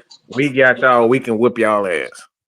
And they turned around and said, okay, well, y'all got talent. We got experience. Go ahead. Look, and I'll say it like this. We don't proclaim ourselves to be coaches of anything. We're just football fans that look at this stuff and give our own assessment to it. This is us doing our homework in your face. Pretty much. Pretty much. This is what homework looks like. You're not gonna see this from too many other the people creators out there. But like I said, it's a few of them out there that are very good. But like at the end of the day, it does become a one-on-one in certain situations. But I don't think the Falcons played team ball in this. I thought the Falcons defensive coordinator, Raheem Morris and Jeff Ulbrich, they played arrogant football. They said our athletes are better than your athletes. We'll be able to beat you. And what Tampa did, and Warren said, Tampa was just more experienced. They knew that they didn't have the better talent, but they didn't care about talent. They said we are more experienced than y'all, and we can beat y'all with our experience. And they did exactly that. Yeah. Falcons and Raheem Morris Sounds very Dan Quinnish to me. That sounds very damn. Boy, I was about to say the exact same, and this is the reason why I said what I said about Raheem.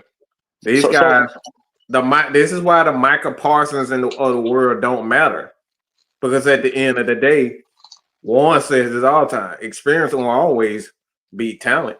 Yeah, what we played on this play right here was Raheem ball. This is what we played. We played Raheem ball. Because for my taste, it should have been more linemen up at the line of scrimmage. Why? Because the 1st and 10 like that, you want to push your opponent back. You want to stretch the field for your defense. Make them work harder to get to the end zone. Because Baker can throw a deep ball. But if you fluster him, he would have threw that ball out into the stands. You disrespected, right? All the Falcons did, they disrespected, and they did hold the Tampa Bay Bucks passing game for the most part, but I don't think that was because of execution. I just think that the Falcons offense did a great job of possessing the ball. They had the ball 35 minutes of the game. Mm-hmm. This was arrogant. You disrespected Baker Mayfield. You said he's not good enough to beat us, and he did exactly that. Baker Mayfield won this game for Tampa. Yeah, like I said, that's the thing that I hate about that offset front, because you literally dare Baker Mayfield to throw in that window, and that was the window that he threw for the touchdown. Yep. But the thing is, that's the window he's comfortable with. This is this is the part of the football game y'all don't see. Every quarterback has a specific window that they're comfortable throwing through. And if you give them that window, they're gonna take it. That's the reason why I'm like that right there. I'd have sent the house. I'd have did something different to where his ass would have had to come off the square. I would have forced him off his square. But they played punk ball. They stopped sending the blitz. They stopped sending the blitz on this. Yeah. Because if you look at this, it has blitz written all over it, but they didn't blitz on this. See, yeah, and Mike, I'm glad you said that because with a blitz like this, what would have happened is even if Baker would have started to scramble, you would have forced him to go backwards. And then you see Baker is going to try to make a play, so he's going to throw it downfield. Guess what that does? That frees it up for somebody like Jesse Bates to get an interception, even if you may not get home to him. Jesse Bates gets the interception if we get immediate pressure. Right. 9 times out of I don't say 9 times in, but 5 times out of 10, Jesse Bates get an interception if we get immediate pressure. Those guys get a chance. But it's arrogance. It's arrogance because you're saying to yourself that we're going to get it. The biggest adjustment that could have been made on this play, the one thing that I would have changed on this entire play is to even out the front. Mm-hmm. It could have been a stunt. The Falcon didn't stunt. What could have happened right here, you could have had Caden looping to his left, and you see the defensive tackle that's line in the inside shoulder, the outside shoulder of the center. Mm-hmm. So if he loops and Caden goes inside, then you change things up a bit. Now you force Baker Mayfield to go back right. 9 times out of 10, you got a guy like I believe this is up top, that is Pierce. You forcing Baker Mayfield to go towards Pierce, and he's not getting away. Baker Mayfield is not getting away from Pierce. Nope. So the Falcons, they have to stop. They got to start using a little bit more stunts with their guys, and I think that's the problem too. Is I don't think they're comfortable with the defensive linemen and their stunts, because I didn't see a lot of stunts. I didn't see a lot of stunts because, again, the quarterback, he sees Caden Ellis right there. We know Caden Ellis can do one thing. He can tackle and he can get at the quarterback. So the quarterback is thinking himself, he's thinking hot, hot, hot, hot. That's why Terrell is with the tight end, because the quarterback right here, he's thinking hot. So he getting the ball out quick. So it's 2 things of the quarterback when he sees Caden Ellis right there. He's thinking hot with one of those with the tight end and the wide receiver on the left side where you see the 1st and 10. He's thinking hot. So he's already taken away the guy in the wide receiver in the middle, in the slot right here. And AJ Terrell, he's already taken away the tight ends hot because he pressing and he's taking away the inside. So the only thing that the quarterback is thinking, 2 things. I got to get the ball up top in that void where Jesse Bates and the DB, that's why those guys right there, they pointing at each other, because they're thinking immediately Baker Mayfield going to take a shot. So every quarterback is trained. Most quarterbacks are trained to look deep first at the safeties and then bring it down. But what the thing is, the Falcons took away the quick pass. They took away the quick pass. And Baker Mayfield did the opposite. And this is why I said the Falcons played arrogant football. They said Baker Mayfield ain't good enough to beat us. And Baker Mayfield took the aggressive approach first instead of the conservative approach, which is the hot. This game was won by Baker Mayfield intelligence. I hate to say it like that, Falcons, but our defensive coordinator and our coaches got outsmarted by Baker Mayfield. And I know K-Styles don't like that shit. They got outsmarted by a quarterback that had done this before. Basically, he leaned on experience. You know how much I felt like throwing up when you said that, but This is why I say we got to think from a quarterback standpoint, because this is how a quarterback is thinking.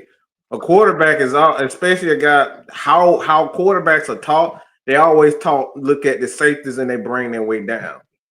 So Baker Mayfield, that's exactly what he's doing. He's doing what he's been taught as a quarterback. Look deep first and work your way down. That's why you see a lot of quarterbacks. If they don't see, this is what happened last night in the game against the Ravens and the Bills. This is what killed the Ravens. they wanted to take away the big play with Josh Allen first. So what Josh Allen did, they just ran the ball. They just ran the ball and they checked the ball down. They weren't worried about it. So what happened was in the game, the Ravens said, "No, we can't let you guys keep checking the ball down like this. We can't let." So they took away the shorts, and then Josh Allen, being an elite quarterback, he said, "Oh, you gonna do that? All right, we're gonna start taking our shots downfield." So it's always a question. This is why switching up your formations, blitzing, changing things up. This is why this matters, because it's not a matter of the talent. It's not a matter of talent. It's a matter of your talent being able to confuse the quarterback, because everything starts and ends with the quarterback, whether it's awareness or him getting hit physically. It always starts with the quarterback. The biggest difference between your quarterback winning you the football game or a quarterback that's just maintaining the game. Mm-hmm. Yep.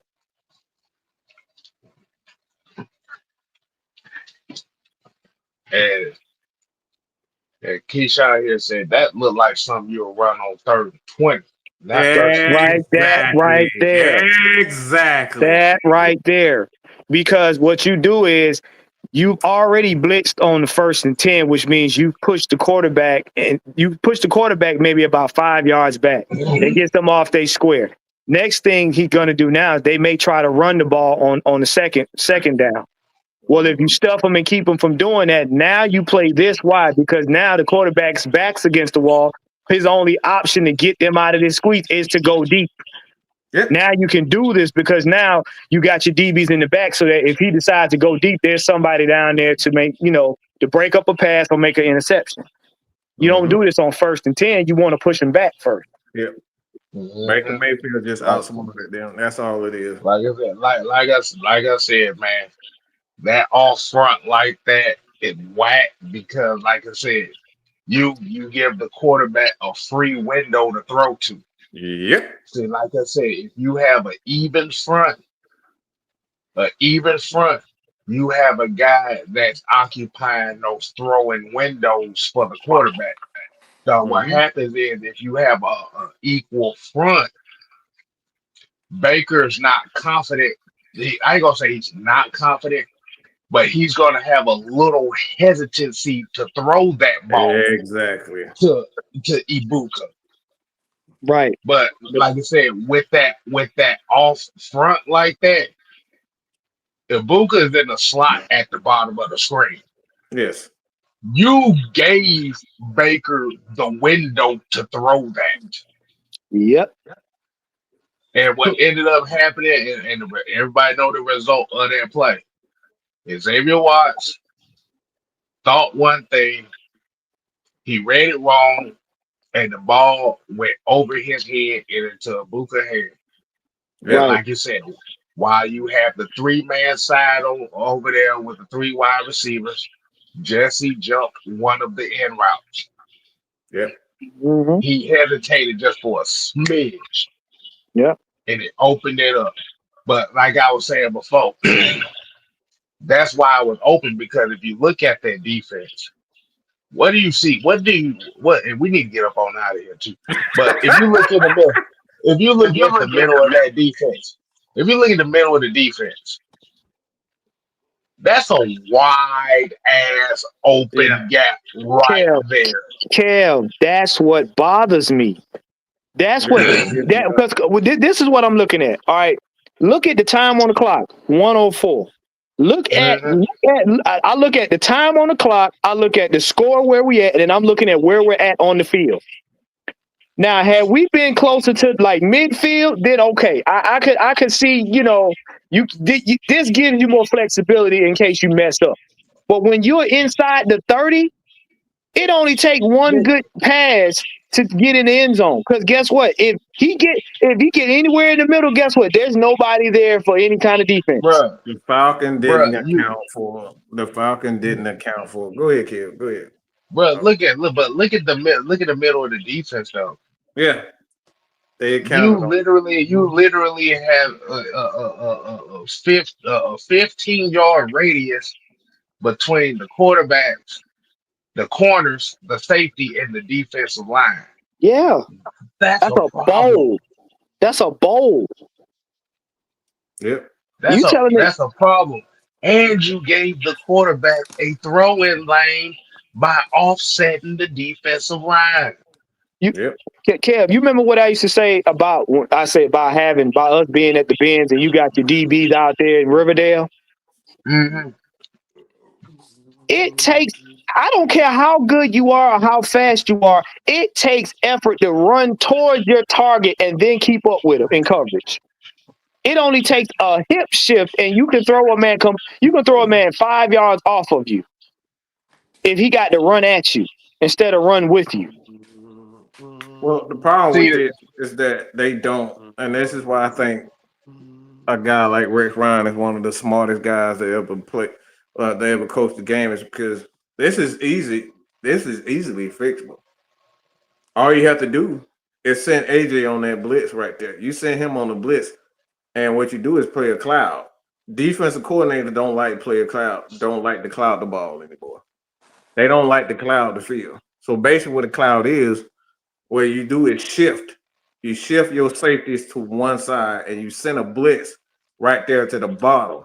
The bottom where AJ Terrell is.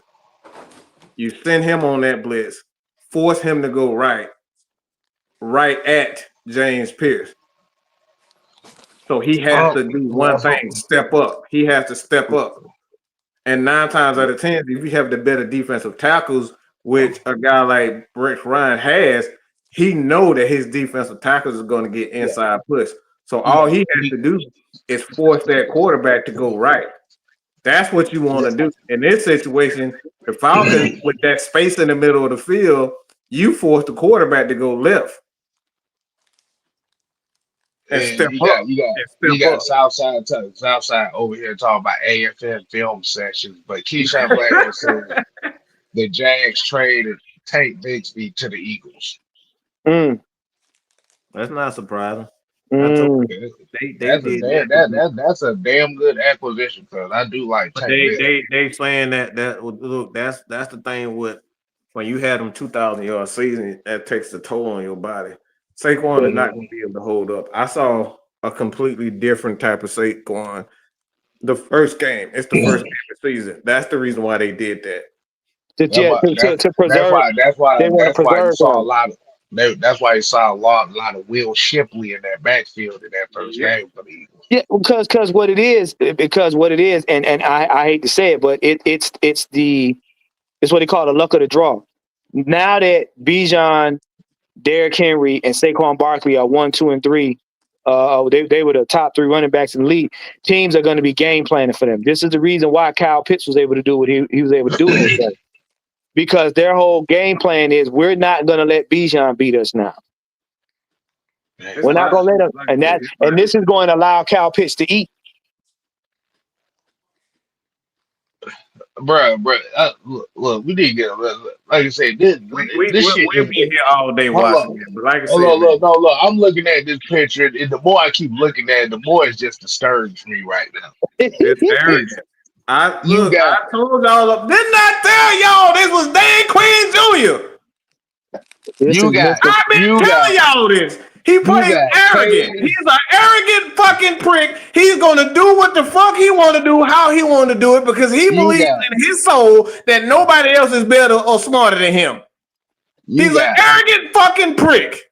That's why Dan Quinn keep running that same bullshit ass cover 3 that don't fucking work. He take it from team to team, and the shit gets blown the fuck up in the playoffs like it always does. He's an arrogant fucking prick. You got Caden Ellis on the inside of the of the edge rusher at the bottom of the screen.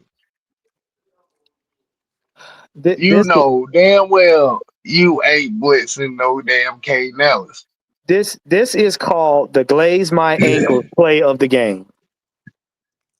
That's what this is. Ankle play of the game. This is the glaze my ankles play of the game because why? Like Mike said, what did I tell y'all in training camp in preseason. I said, as long as Jeff Ulbrich is running the shit and he tell Raheem, fuck no, I'm doing it this way, we gonna win games. Raheem said, come on, man, just glaze your ankles one more time. Just one more time for me. And you run that bitch ass play, and this is what happens. This is the glaze my ankles play of the game. You should be knocking. You had Baker flustered the whole game. Why would you say, okay, Baker, we're gonna lay off now. You can throw the ball. That defensive front is goofy as fuck in that situation. Like you said, this shit is disturbing me right now. This leaves too much room for this right here left too much room for error. And again, Caden Ellis, I hate to say it, is mismanagement. You don't put him right there. Like Mike said, you know the man can't cover, so why you keep putting him right there? How many times you gonna stick your fork in the socket and get electrocuted? How many times?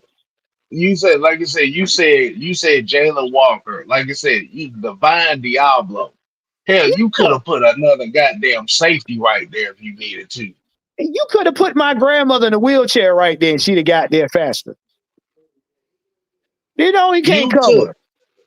You took one of your worst coverage linebackers and isolated, and I'm gonna say, and put him inside of a defensive end who's in a wide 9 technique, while everybody else is fucking normal. This nigga's in a wide 9.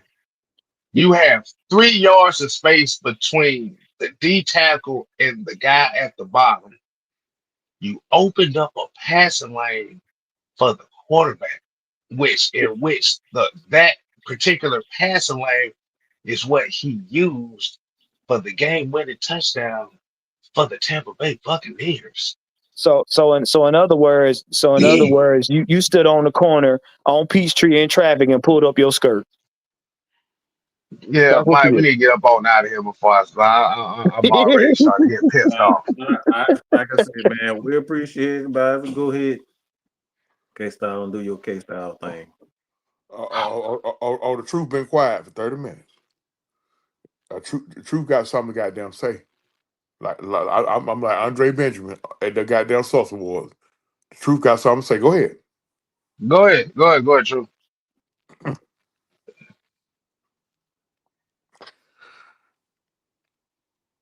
The Atlanta Falcons over the past 2.5 years through 2 head coaches are too Bijan Robinson dependent. I said that shit last year. Everybody goddamn jumped down my throat. Everybody just chopped my fucking head off. And I keep telling you, we are too Bijan Robinson dependent, and everybody who we fucking play knows this and game plans for this. And then when we get stifled being Bijan Robinson dependent, now you want to blame the OC. But it's you dumb motherfuckers out there, you fantasy football playing, prize pick playing motherfuckers. Y'all play him and want him. I had a motherfucker tell me that Zach Robinson wasn't creative enough when it came to Bijan yesterday. I almost threw my motherfucking phone at the wall. Like, you motherfuckers say some of the most brain dead shit. That's why I call our fan base undoubtedly the dumbest motherfucking fan base on the planet. All right, it's a certain time. Use your fucking brain. Either use your fucking brain, or connect your top lip to the bottom lip and shut the fuck up. Sometimes shutting the fuck up is the best thing that you can do. The thing about it is the thing about it with this game, and this is going to be a major problem too. Yeah, Bijan. Yeah, like I said, they not talking about the fumble because he didn't lose it. But the thing about it was he fucking fumbled the very next drive after he goddamn scored. Yep. And they lost yards on that. The problem with it, Truth, is not that the Falcons are too dependent. Every franchise is dependent on the running game. That's not the problem. The problem is they don't have a plan outside of when it's not working.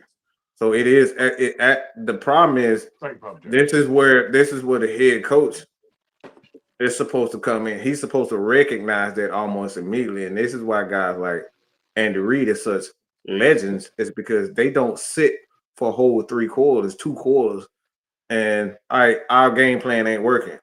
Like Andy Reid, when he see that shit ain't working, was in the first 3 drives, he said, "All right, we got to switch this shit up." So the problem isn't the problem isn't Zach Robinson. The problem is our head coach. He waits too fucking long to make the end game adjustments.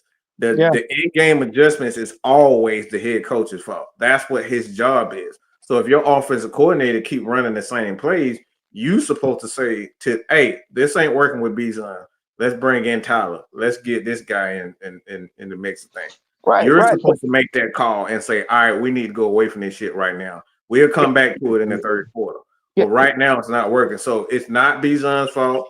It's not Zach Robinson's fault. This is all the head coach's fault because that's what his job is to analyze and be inside the game. And his mind is not inside the game. He's trying to prove that going right back to what we were saying, what lost us the Super Bowl is that same arrogant shit. We're going to run with the fuck we want to run until it works. Yeah. And that's being predictable because everybody knows they're going to either run Bijan to the right or to the left, most likely to the right, and they game plan for it. When Bijan don't get past the line of scrimmage, stop it and do something else immediately. They take too long to stop feeding Bijan and getting this guy involved. So it's not Bijan. Bijan is not the issue. The issue is really is the head coach's fault. One thing I know about Bill Belichick, when he know that shit ain't working, he gonna scratch that shit. That's why we got our ass kicked and embarrassed because they went running the ball. They wasn't running the ball so he said, "Fuck this shit. I'm just gonna put the ball in Tom Brady's hand and let him do what he do." And all they did was check the ball down until they stopped it, and the Falcons never stopped it. So the fault goes right back to again Raheem Morris. But I do see something that maybe need some attention to, and I saw it in this game, is how uncomfortable the wide receivers were while they were using Kyle Pitts as a tight end. Because the thing is, Kyle Pitts didn't run a lot of deep routes. This guy. Yeah. And the wide receivers look way too. They look way too uncomfortable. They don't have a receiver. This is why Ray Cloud is not a real true. He's not as fast as people think he is. Them of us is a kick returner. He's a kick returner. He's more shifting than he is fast. The problem Falcons have right now is still that they refuse to acknowledge the fact that they need speed. You need speed. So they got to go out and get somebody that's going to attack the middle of the field. Not catch. It's just be a threat. And that's why not having Darnell Mooney in this game per se was hurting us too. Because Darnell, while he wasn't that speed guy, he did command a little bit more presence while he was on the field. No, he's a speed guy. He may not be as fast as of a Tariq Hill, but he is a speed guy. And that's why I said if you don't have a speed guy to threaten those safeties, it doesn't matter. Because again, the quarterback is taught to look deep first. That's what a quarterback. So that's how a defense is going. That's how they're going. That's why the defense is thinking 2 times. Get out the ball, get out the quarterback quick, get quick pressure, and to take away the deep pass. That's why the cover 2 was designed for exactly that. It's designed to take away the deep pass with the cover 2. And take away the short passes. I just had a thought. And shout out to Reggie. He talked about he enjoyed listening to us. Appreciate that, man. I just had a thought, and it just made me mad for a second. But it didn't make me mad, like crash out mad, but it was like a realization. Do I need to say this for everybody? Go I know ahead. what you thinking. Go ahead. I know exactly what you think. Drake London ain't nothing more than Michael Thomas, but he could run a couple more routes. Yeah. Yeah. Because what is his strength? The middle of the field with them short passes. Because the thing about it is if you look at the numbers, Drake London's separation skills are not there. Mm-mm. He can't get separation like that. That's why a lot of times when you see him catching the ball,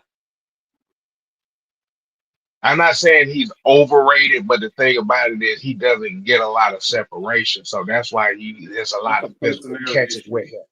That's a personnel. Drake London's skill set is like I said in the chat.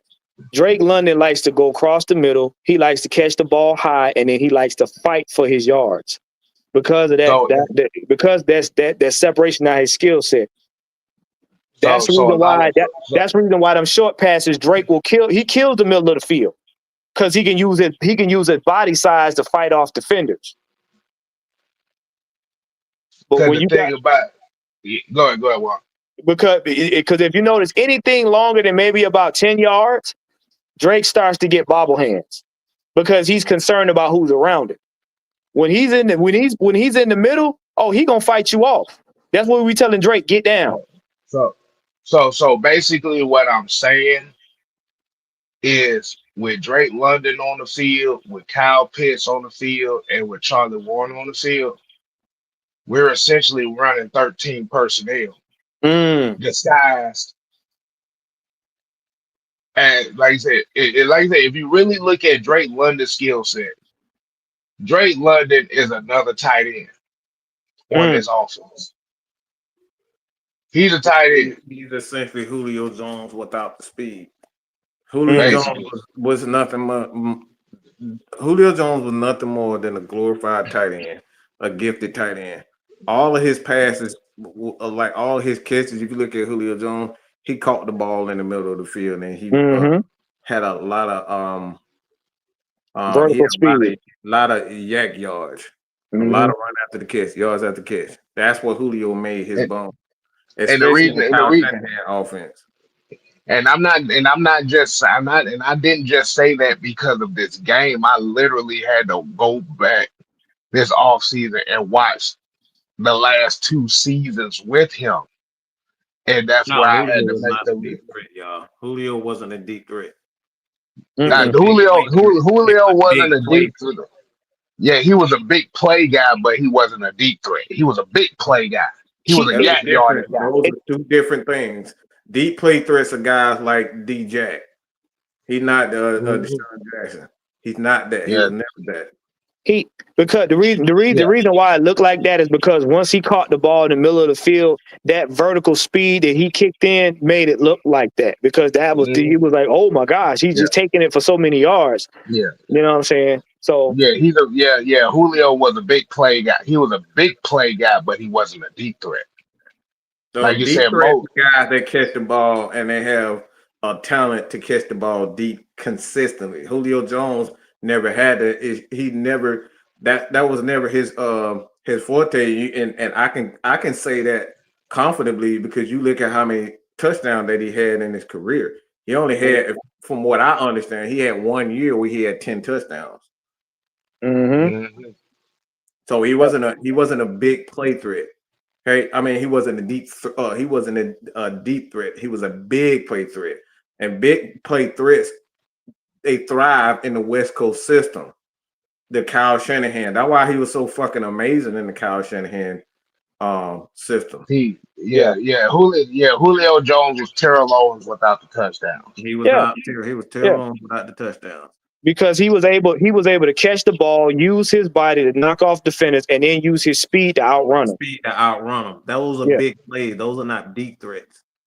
Those are not deep threats. Mhm. How That's many the deep definition passes? of How many deep passes can you remember Julio being effective as a wide receiver? As a wide receiver, The you one in can't. the Super Bowl is the one I remember when he caught it when he But was that, leaning out of bounds. That's one of the few I've but that seen was him catch. that was intermediate though. That wasn't a those are deep intermediate. pass though. That was an intermediate. That was like a 10-yard out, a 10, Okay. 15-yard out. That's Mike, intermediate.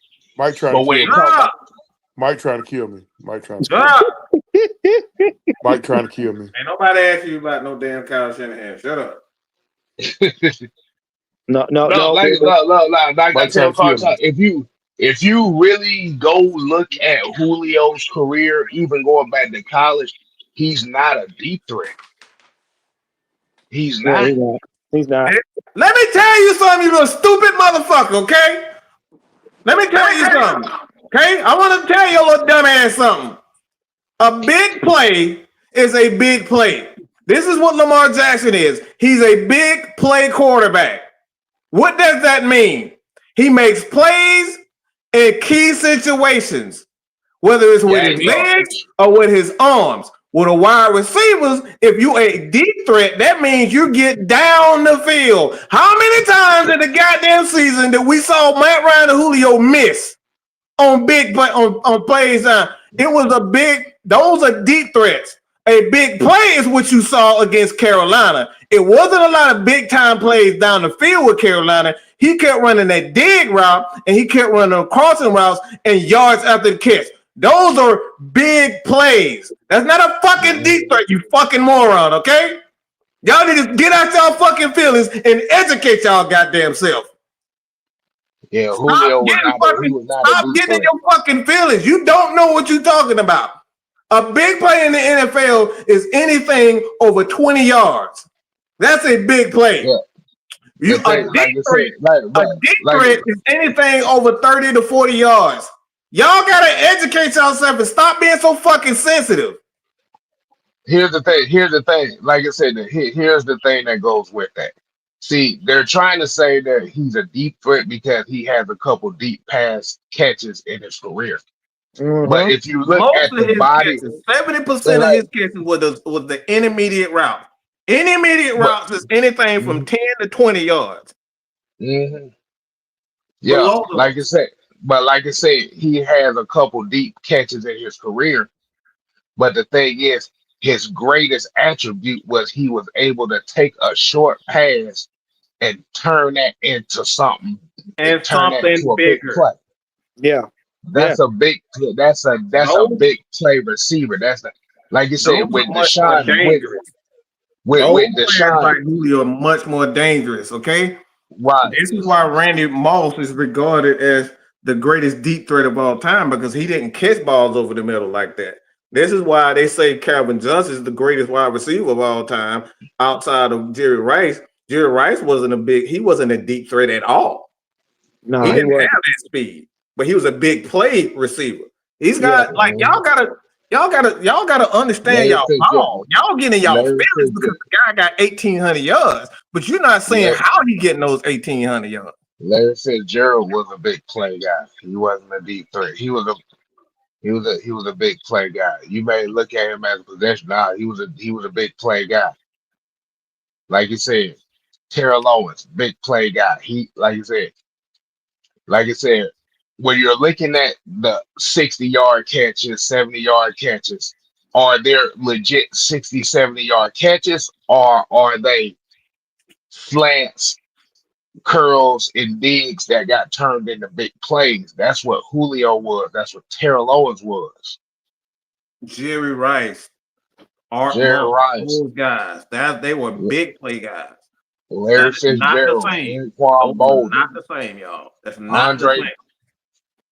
Andre Reed, yeah. Like you said, when you look at a Deshaun Jackson has the most 40+ yard touchdown receptions in NFL history. That's a deep threat. That's a motherfucker that could run by your goddamn defense and you can't do shit about it. That's a deep threat. Most of your deep Get threats. out your goddamn feelings, bro. Get out your fucking feelings. Look. I'm a Julio moment, but that's not majority of it. Majority of his catches, majority of his touchdowns were not deep plays. Okay. Why do you always remember the notion that between the 20s, Julio Jones was one of the best receivers in the league, but once he got to the red zone, he was non-existent. Look. Like I said, I love Julio Jones as a wide receiver. I think he's one of the best wide receivers to play the game. But but like I said, just looking at the body of work, he's not a deep threat. He Most has he has speed to be a deep threat, but we're talking about That's the not his. tendencies and the play style that he is comfortable with.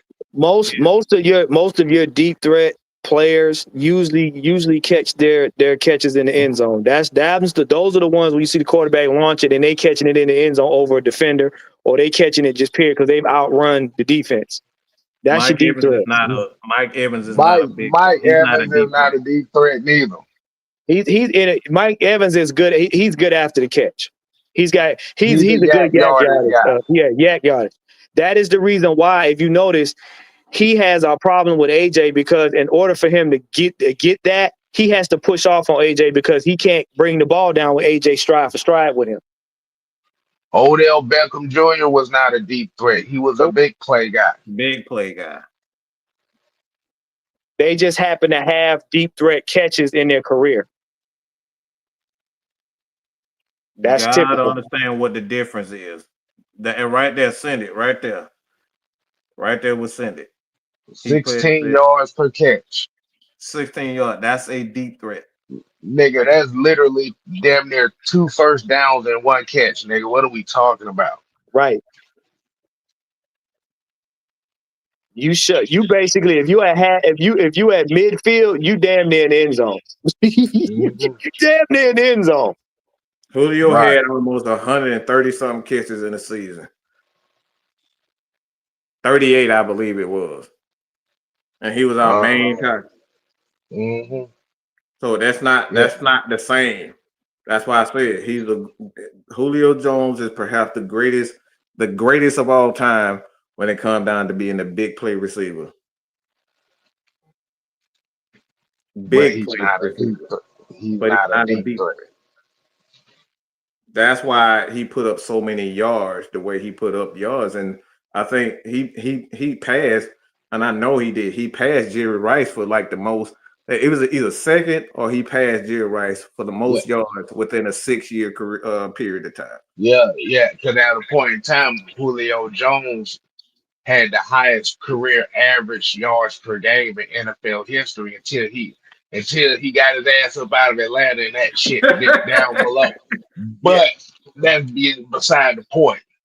The fastest is 7, 8, and 9,000 yards. Okay, that's what it was. Yes, that's what it was. He's the fastest 7, 8, and 9,000 yards. Right. Big plays and deep threats are not the same thing, y'all. I stand corrected. He's the fastest to 10, 11, and 12,000 yards. Yeah. That's what it is. Yeah. Mm-hmm. Yeah.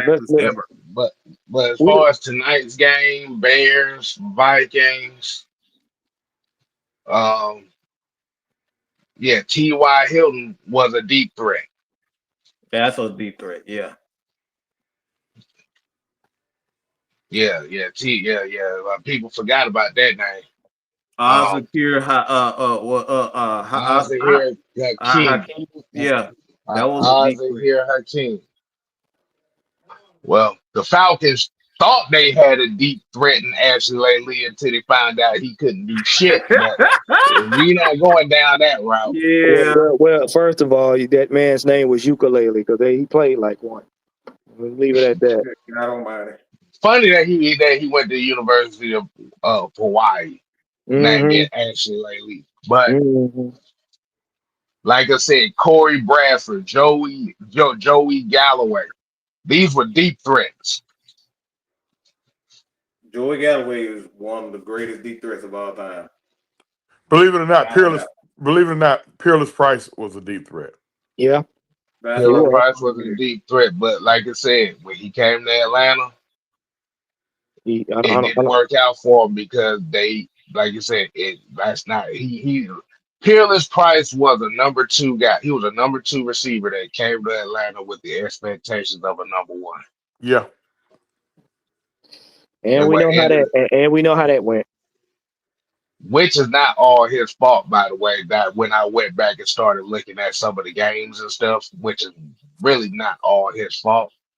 And that's why he's got a kind of like a big beef with Falcons fans because the Falcon fans pretty much done threw dirt on this man's name without really paying attention to the Oh, he games itself. he went at some motherfuckers real hard.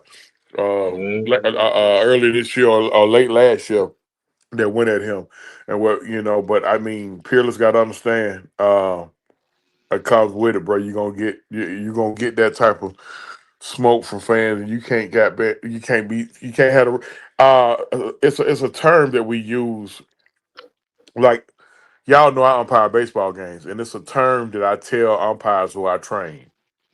You cannot have rabbit ears. You got to put the rabbit ears up, meaning you out there, you call the game. You already know somebody gonna be mad, somebody gonna be glad. So why in the hell are you sitting up here paying attention to what the fuck is being said to you and about you when your job you losing focus on what's the task at hand. The task at hand is to keep the game going. Somebody gonna be in their feelings. Somebody gonna be happy. Somebody gonna be in their feelings. And the motherfuckers that's in their feelings gonna be happy in 10 minutes. And the motherfuckers that's happy gonna be in their feelings in 10 minutes. And Peerless, that was his issue. He had the rabbit ears. He had the rabbit ears too much. But back to the point about deep. What you call it? Deep threats. Deep threats versus Uh, big play I think guys. I think the Colts had a couple of guys come through their chain that were legit deep threats. What y'all think? Yeah, Their yeah. deep threats T.Y. are rare. Hilton. Deep threat. Let's Yeah, be honest. Deep threats are rare, man. deep. Most of your wide receivers that like to do most of your wide receivers are yak yardage guys. Yeah, Deep threats are rare. Tim Brown was a deep threat. Um, Lavernius Coles, yeah, Santana Moss. Oh, I remember Santana. Santana Yeah, Moss. Tim Yeah. Brown got old. He turned to Jerry Rice real quick. Exactly. Exactly. Exactly. Um, would Fitzgerald be considered a deep threat? nah, No. Okay, he's a big play. He's a big play guy. That's the Yeah. only wide receiver that I know that caught 1,000-yard balls from some of the worst quarterback you ever seen. That But live Yeah, pretty one much his thousand skill yard set. season with some of the We worst got to wrap quarterbacks this you ever. up. We got to wrap this up because we'll be on here and we got to I Yeah, know we'll say Monday Night Raw. We'll be yeah, this motherfucker. we'll We say do this yeah, all day, every day. So y'all just seeing behind the scenes talk. We talk yeah, about this yeah, all the time. But if yeah. y'all enjoy Nate Burleson, Tyler Lockett, deep threats, those are different types of things. So Carlton, if you're here, man, look, this ain't personal at all. We talk shit, and that's just what we do over here. If you got soft skin, this channel ain't for you, bro. And I mean, you look, you've been watching us and following us a while. You know how we are. Everybody know this shit ain't personal when we talk shit over here. But like I said, man, there's a difference. I don't think a lot of people understand. And I mean, let's be real. We see it on Madden. You literally have speed threats and deep threats, and you got possession receivers. They even got it on Madden. So a lot of times you just go to these video games and see what Julio Jones is, see what a Joey Galloway is, see what a D Jackson is. It'll tell you itself. It'll tell you itself. You ain't got to believe what he's saying. You can just see it for yourself on Madden. These guys are different types. You got speed receivers, you got receivers like Darren Sproles who receiving threats out a third down backs. They got power backs, all these types of stuff. All players are not the same. They might get the same yards, they might look the same in certain situations, but a lot of these players are not the same. They are not the same. And Julio Jones was one of the greatest of all time and put up a lot of numbers because he can do a multitude of things. He was one of the most complete wide receivers of all time. In my opinion, I think he's the greatest talent. He's the greatest talent outside of Calvin Johnson that we've ever seen. And even Calvin Johnson wasn't a guy that was like, you know, I don't think he was a deep threat. Yeah, I thought he was just a guy that had incredible abilities to go up and just get shit like no other quarterback. I mean, no other player outside of Tony Gonzalez. Tony Gonzalez and Calvin Johnson, they were pretty much the exact same player without the speed. That's it. And on that note, y'all, we about to get up on out of here. It's been 2 hours. We're on this thing about 2 hours. Googly boogly. So, like I said, man, y'all make sure y'all hit them buttons. Make sure you subscribe. I put my channel in the chat. Truth Sports Entertainment. It's pinned to it. So y'all go ahead right now. Head over to Truth TV. Subscribe to that channel, man. Help him get trying to get to 300 right now. I'm trying to get 300, baby. Goddamn OG Big Sam unlapped me. You know, Sam unlapped me, goddamn it. All them goddamn Lamar Jackson video. Maybe I need to start talking about Lamar Jackson. Cuz, where you at? I'm at 268. I'm at 241. So we there. We there. So y'all go ahead. John said the Bolitnikoff Award was named after a guy who was slow as a glacier. Come on, man. Now, John, that's diabolical work. He ain't lying though. These are different types of receivers. All receivers ain't the same because they running the same. You see them getting touchdowns and you see them catching the ball deep. That was not his strength. All right. So until next time, people, we ain't here to play. No. I'll talk to y'all in about 90 days. About because I'm about to get suspended. So I'll see you guys around week. No, he gone. Go ahead. He just gonna cut that motherfucker off. Like, I already know what he's gonna do. Nope. Nope. Yeah. So we ain't here. You like look. We ain't here to play. No. We here to stay. Ooh yeah, nigga. You ain't gotta go home. But you can't stop crying. That's it. All right. We out shit. You ain't quick. You ain't quick. We got Southside here talking about, do y'all believe Lamar would even be a guest on AFN one day? So wait. If you say that one more time and you're through. I see he ain't coming over here. Mike, that was one of the smartest things you ever did. It's taking me off right now. Oh my goodness. Mike, I gotta give you credit. That was very smart. Mike said true. If you go down that road one more time, you're through. Put your eyes back in your head. Pry their eyes open and force them to see the truth. We will skin the sheep and sacrifice the weak. The unholy alliance has arrived.